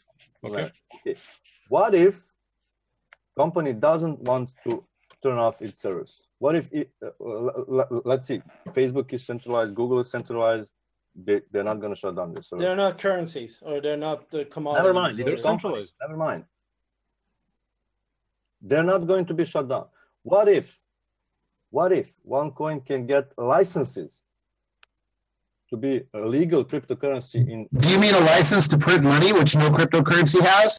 No. License to be a legal cryptocurrency, money in that country that grants you license. What if? Will you Go still ahead, say, apply for that. I would like to see that. I would very much like to maybe see it will a happen? legal document that says that OneCoin is a legal currency of your Okay, country, legal tender. Maybe it happens. What then? Maybe we know. Well, it could happen. Bitcoin just had that in Japan, or it's Yes. not a legal tender yet, but it's being Yeah, evaluated you're right. for legal tender. You're right. It is. What if OneCoin starts giving those licenses? Well, it will never get those licenses because How it's do you know? centralized. How do you know? How People do you realize that you're only one electrical plug away from taking down the No. whole monetary Bjorn, system. the only people who say that cryptocurrency can be only decentralized are you guys, decentralized gurus, whatever. Well, Enthusiast. I'm sorry, but it's the truth. No, it's Yes, I'm not. sorry is. for being It is one the of truth. the, It is the truth. It is the truth. Only you, decentralized blockchain enthusiasts, say so. It is the truth. You say so. That doesn't mean it will be like that in 20. Well, anyone with some capabilities in their brains, and I'm not ranking down on you guys, but with some thought process, realize that, okay, if I have a currency and someone pulls the electrical plug, I don't have that value anymore. However, if I have a currency where you need to pull out, about 1 million different electrical plugs in very many countries, and I have to do it in 10 minutes, realize that cannot be done. Wait a minute. Let me ask you something. Okay, so it's impossible to lose money value in Bitcoin. You say so. No, it's impossible to stop Bitcoin. The losing of value depends on the market. It totally depends on the market. I agree with you. It's but what if some developers decide to make hard fork, make another Bitcoin? They can't do that. Yes, they can't do that. Yes, they No. can. No. Oh, yes, they can. No. Oh, Because yes, no, they cannot. No. See, the software is made by about 150, 200 people that all decide on what bips they want to make a software for, and they have long discussions about that, and they disagree, and there's a lot of noise. Why does small number of people want to enforce BIP 148 through user-based software? Because so we have a split in our thought process on which way to go for the future, which is Bitcoin Unlimited on one side and Bitcoin Core on the other side. So problems can happen. So what's going to happen? What's going to happen there? Either we get to the 95% that Bitcoin Core requested, and then we're a Bitcoin Core network with SegWit, or we get to I think it's 75% that Bitcoin Unlimited suggested, and then we're a Bitcoin Unlimited coin. Now, what could happen is that we split into two coins. The value is definitely going to drop about more than 50% if that happens, because people will lose trust, bail out, and because you have now two coins, if I own one Bitcoin, I now have one Bitcoin on Core, one Bitcoin on Unlimited. That's going to be in half price of what one Bitcoin was worth. And then I get to decide, as the market does, which network do I want to go on? Do I stay on both? Do I sell on one side and buy the other one? But that's a split that you just 2 minutes ago said that it can be done. It's a problem. I never said it couldn't. You said developers decide what's going to happen. No, they don't. It's actually it comes down to the miners, but then the market soon decides right after the miners. So if the miners split and the markets decide, hey, we're all going with Core, well then the fork dies on one side. Actually, small number of people who have largest amounts of Bitcoin actually decide everything. No, It they looks like a government to me. no. And users Talk to are Roger Ver about that. Talk to Roger Ver about that. He was an early investor. He is a Onecoin unlimited superhero, and he has been pushing unlimited like crazy, building up mines and building up,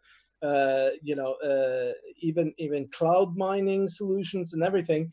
And he's not getting anywhere with his efforts. And he is probably one of the richest guys in Bitcoin at this point. I didn't say every one of them, but there is a fact. I watched many videos about Bitcoin knowledge users. But we're not talking about Bitcoin here. We're talking about OneCoin. Well, we are talking about. We're not. No. You're saying OneCoin is a bad project because it's centralized. Because it's illegal and you're criminal. No, it's not. No. Don't. Let's ditch the word. Well, that's the truth. Hey guys, That is the truth. That's not the truth. you guys, That's your opinion. my battery is dying on my phone, so I don't know how much time I have. Okay. So I want to tell you why I first even was interested in following this. And what it basically came down to is that the Forbes ad was an advertisement that was pushed as a legitimate promotion.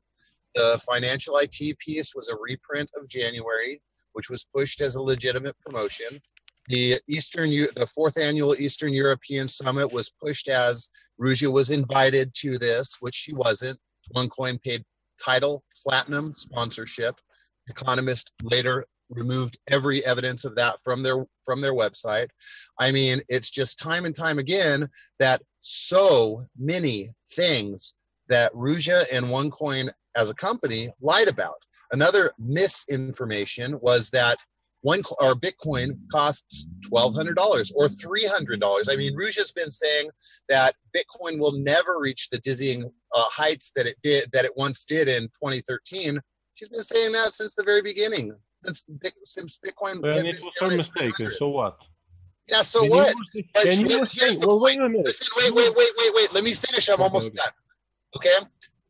The point is, she said, Bitcoin is too expensive. No one can afford to buy it. I've never paid more than $300 for a Bitcoin, ever. Can you buy it now for $300? I could buy $300 worth of Bitcoin. No, can you buy a Bitcoin for $300?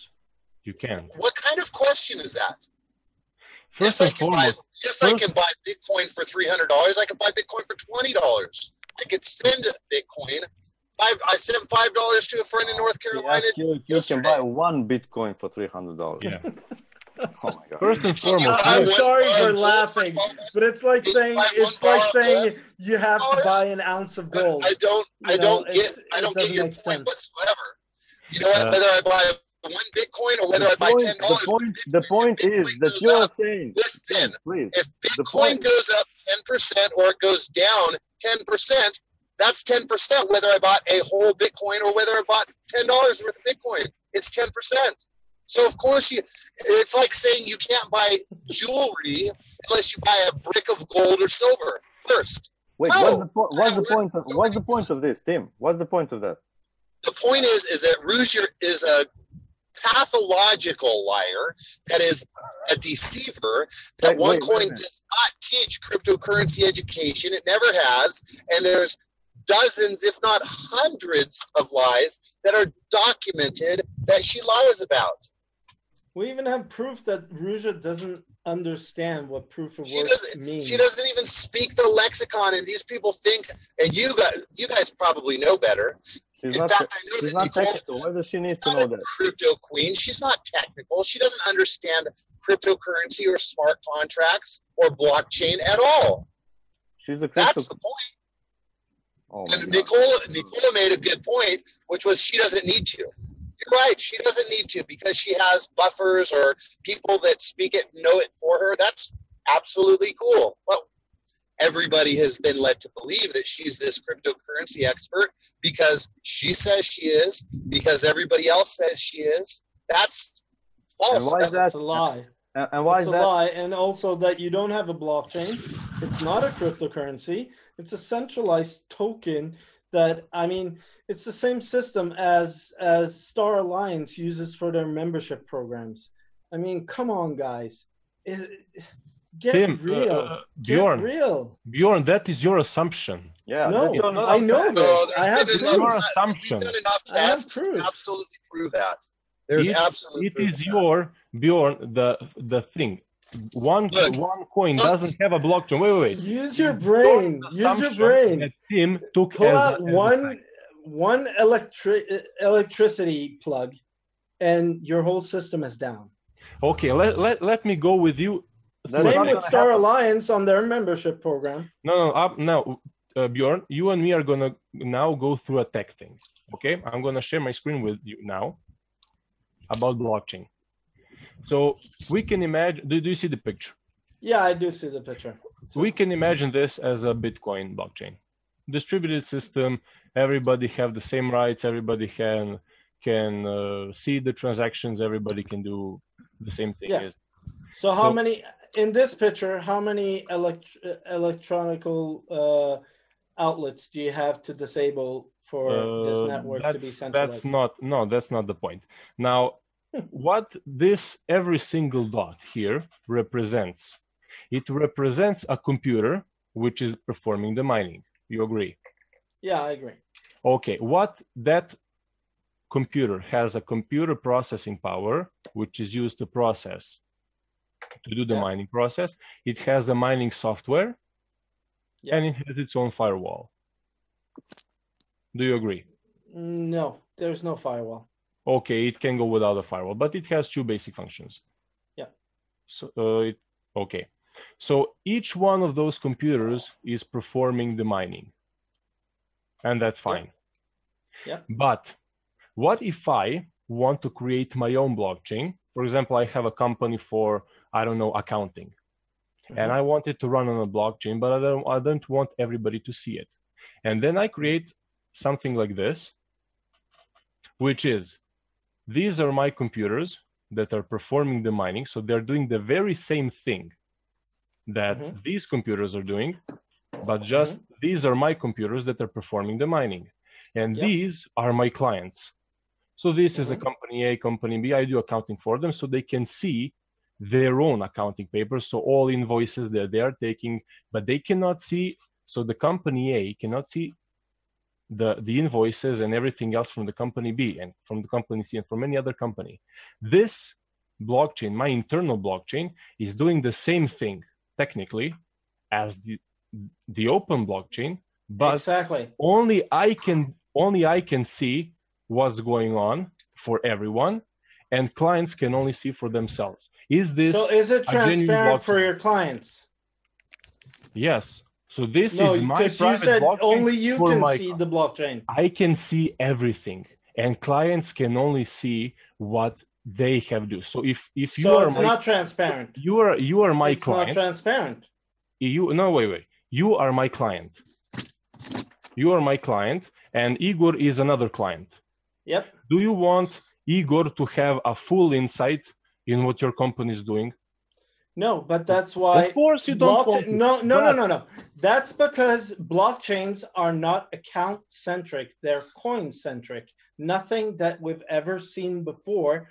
That the whole concept of accounting is going out the door because now we are watching coins and we're paying attention to who has the right to use these coins.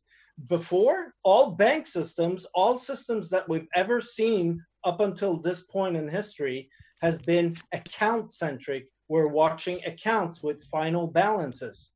Now, the reason why you can have an open, transparent system on for instance, Bitcoin, is that you can show the coin going from person to person to person, and you don't care about the accounts.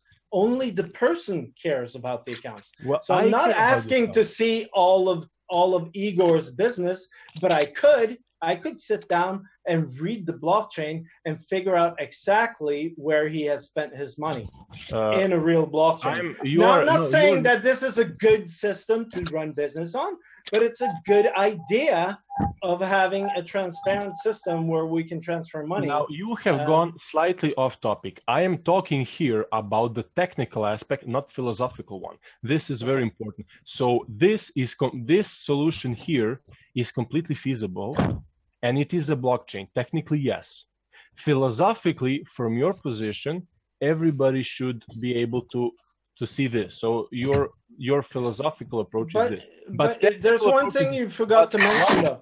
There's one thing you forgot to mention. Let me finish. Okay. Now, I have tomorrow, for example, a state regulatory body comes, some state audit comes, and they want to see all my clients, and I'm by law compelled to show them. So I show them your accounts, and I show them Igor's accounts as you are my clients. And they say, okay. Well, Bjorn, you're okay, you're both fine. And if there is something wrongdoing, then they know exactly if there is some sort of money laundering or anything illegal, they know that it was your company, that it is you who led it. They can see who it was sent to, who received the money, and everything they can see. That's the point of having a KYC. It is not the point to see all transactions. The point of having a KYC is that you have a bunch of criminals running your business. Now they can do identity theft for the next 40 to 50 years. That's why you're collecting.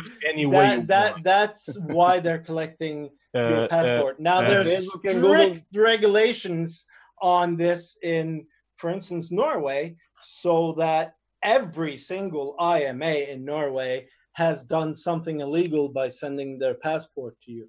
Bjorn, if somebody wants to steal your information, they will do it. They can. But it's a honeypot. That's what I'm saying. It's a honeypot. They can do it. I mean, Serbia. It's a honeypot. Serbian. Why would they go and look at my machine to get my KYC when they can go to Onecoin and get what? Well, 1 million KYCs? Okay, let's imagine that it's a honeypot. Okay, let's imagine that you sent bitcoins to somebody. How did Kindle Bean's cat sign up for OneCoin with KYC? I can't hear you. You're just it's too loud. He said Ken Levine's cat has an account on OneCoin with KYC. Milo. I don't care about Ken Levine's guys. I have a question about transparency, Bjorn. Why is so important for you to be able to see all transactions in blockchain? Why is that important? I would like to see my own transactions, for that matter, at least, and where they came from. Let me answer this, Tim. How is there 129 billion coins transferred within a single 60-second block? Explain that. There's a 120 billion cap, and that hasn't even been mined. What has been mined? 23 billion coins, allegedly? How are 129 billion coins transferred?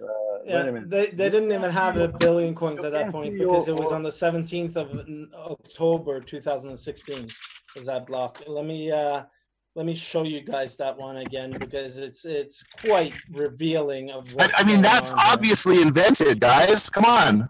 129 billion. This is obvious that OneCoin doesn't know what the this is obvious that this is not a blockchain explorer. I ask you, did you see this on onecoin.eu? I'm sorry, where did you get another 9 billion OneCoins from? The finite supply hasn't been mined yet. Bjorn, please, and let me point to the date on this too. It's the 17th of October 2016. I think this is you guys should really think about what you're doing here because this is so illegal what you're doing. You're collecting KYC information from people. You're putting it in a honeypot. You're not securing your servers. You're not registered. You're not running on a You're not blockchain. You're not You don't insured. have a cryptocurrency. You're illegal in so many countries, and you're All your creating criminal criminals investigation left and has right. Pause. Wait. So you, a few minutes ago, you say, "Oh, Bitcoin can be illegal in as many countries as it wants. It's not a problem."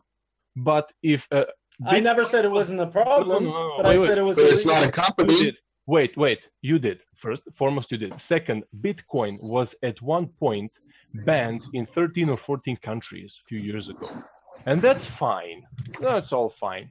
But if Onecoin has a problem, not because it's a Ponzi scheme, but because it was used, first, because it used services of an unlicensed company, and second, because of a preemptive, precautionary ban, because of 3 leaders who created their own websites, who were promising people profits if they. What about the 22 leaders in India? Let me finish. They are the one. He's talking about. They did the same thing. They did the same thing. Let me finish. So if Bitcoin has a problem in 14 countries, that's fine. I mean, it doesn't really matter. But if Onecoin has a problem in only 2 countries, that's a big. Do you think that OneCoin has only a problem in 2 countries? Really? Yes. Really? And those are temporary. No, you don't know the half of it if you think that You're using a double standard. You are using a double standard. And this clearly proves it. Yes, you do. You're comparing it doesn't prove anything. You're just making up words right now. I'm not. You're just being funny. No, I'm not. Yes, you are. No, I'm not. Because they're under investigation in 20 countries. So what? For how long? They're illegal in many countries. What? 2 countries are many countries. That's a this very. is getting silly. Wait a minute. Swedish police had I don't know how long investigation that was concluded in March, and they didn't found anything illegal up to that. You are so wrong. They opened the investigation 3 days later. But opened it again. But no, they didn't. Wait, they didn't. Really? My sister called the police. They really? Didn't. They will never tell you. That's a lie. That's a lie. Let's talk about Finland. Let's talk about 3 days later. Wait, that's funny because look, I have my connections. Yeah, I have my connections. And let's talk about Finland. Why did Finland finish investigation and keep monitoring? We'll show that document from Sweden. Sweden investigation. I'm not talking to the Finnish authorities. So someone else is taking care of that. Why that? Because they found nothing wrong. What? They haven't contacted me. They haven't contacted me. Can I talk about Finland, please? Can I talk about Finland's situation, please? I haven't said anything. I'm crypto exposed, but I'm on 2 accounts here. So Finnish police did a preliminary investigation in 2015, and they didn't have enough data to start a real investigation. So what does that mean? And also Finnish police said that you should be very careful about investing in Onecoin. Yeah, right. Yes, please mute yourself, man. You're lying. No police will tell anything about investigation. Investigation needs to be secret. We'll prove the document that the case is open. Please, investigations are started because many people call police. They think, of course, you're scared, and they think it's scam, it's whatever. They need to investigate. It's a normal thing. The biggest investigation is on money laundering. You guys have had 22 bank accounts closed down, 22 at least that are known of. And how is money funneled up? Through discount codes, through direct payments, through lines. That's money laundering and wire fraud. Of course. Why were those accounts closed? Do you know that if bank receives legal notice from paid lawyers that there is money laundering going on, and they see actually money going on there, they need to shut down account and start investigating. That happened to Mastercard. How many accounts How many accounts have been shut down because of Bitcoin? When was the? Where is Oh the my Bitcoin's God. account? There is none. There is no Bitcoin account. There is no Bitcoin company. There is no membership in Bitcoin. Yeah, and it's perfect. There is. I'm not a member of the. And that's perfect. I'm not a member of the Norwegian kroner. I'm not a member of the euro. I'm not a member of the US dollar. I'm not a member of Bitcoin. I've never been a member. There is no membership to Bitcoin. There is no company Bitcoin. There is no. This is just silly what you guys are doing. Silly, dude. It's a membership program, just like you have membership on an airline and you're collecting air miles. I mean, and you're probably running the exact same systems. It looks Probably. to me. Probably. Yeah, it looks to me. Well, I've only proven that you don't have a blockchain. You I haven't didn't. proven. You assume. I have proven. I have sent explain 129 billion coins in a 60-second period. Explain 129 billion coins in block number 22. I told you, take that screenshot, put it in the message on the Onecoin EU. There's a form that you can ask Dr. Ruja. That there will be a webinar held by her. Ask her that. I don't know about That's a great question. I don't know what to say. All I know. And that's not the only block. The following block had 121. Keep your voice down. Keep your voice slightly down. It's too loud. I can't. Sorry. Yeah, it's too loud. All right. Well, I think we're gonna finish off. No, I want to talk about this. I want to talk about this Finnish situation. We could go on for many hours here. Let Crypto Exposed talk. Yeah, I want to talk about this Finnish situation because Igor said that I'm lying. So yes, I don't want you to speak. Go make a video. I don't want you to listen to you right now. Go make a video about Finland and upload it and we'll watch it, right? Just mute yourself. Yeah. Just mute yourself. I hear lie in your voice. I'm gonna mute myself. Buzz off. No. Okay, no. Let's summarize something. Okay. So the Finnish police did a preliminary investigation in 2015, and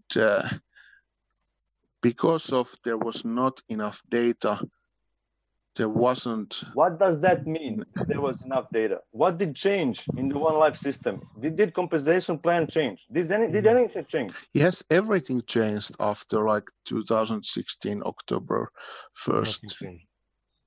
Everything changed when Ruja started the blockchain too in Bangkok. Well, anyway, Finnish police did the preliminary investigation in 2015. And they said they didn't have enough data to start a real investigation for Onecoin. And they also said in their announcement that they warn about Onecoin, that people should be really aware that it's really risky to put money in Onecoin. Like in every other cryptocurrency. Every national bank around the world is putting but this was about Bitcoin, OneCoin, because this was about OneCoin investigation.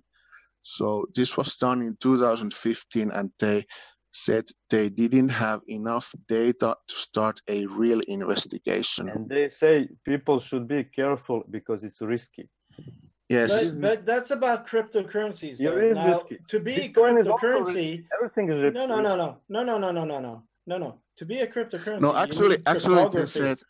Actually, they said that they should be really careful about this kind of investment opportunities which offer like high profit.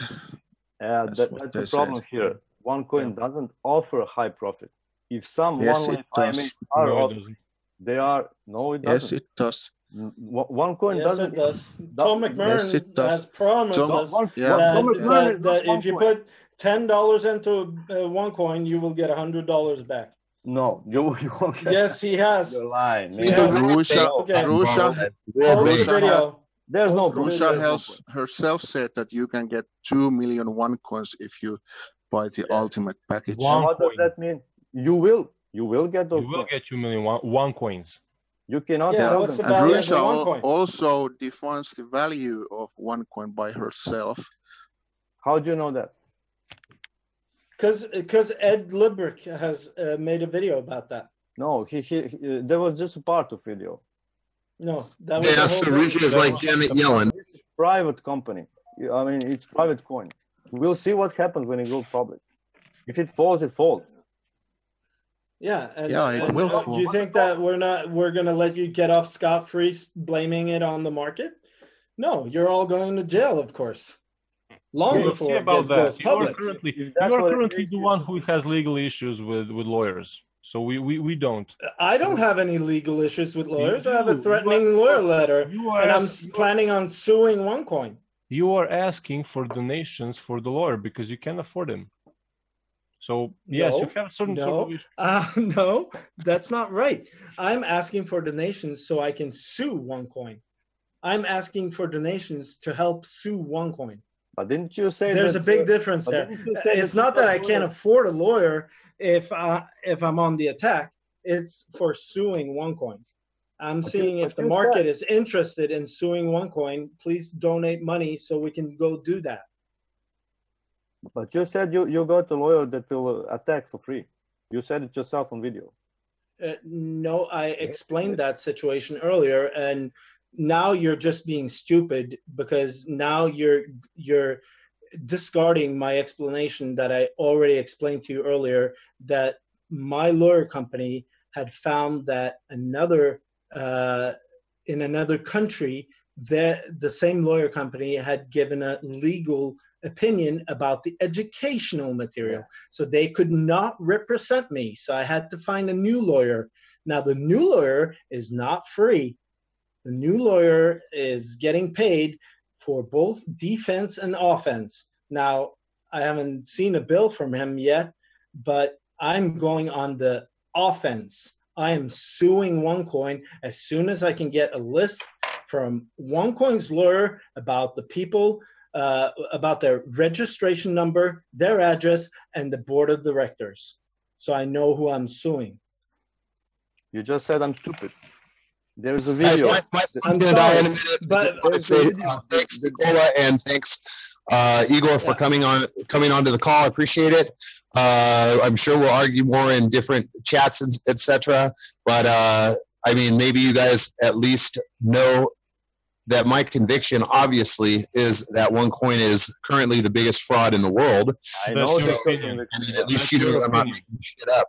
That's your opinion. That's that would be considered an expert opinion. By the way, let me say this. Bjorn's assumption is 100% proof for you, and you were pretty sure about you were even harassing Ken Levine's girlfriend on the phone, saying that that's not true. That is a criminal. Ken Levine is a criminal. That was Ken Levine's number. Reported several times to the police.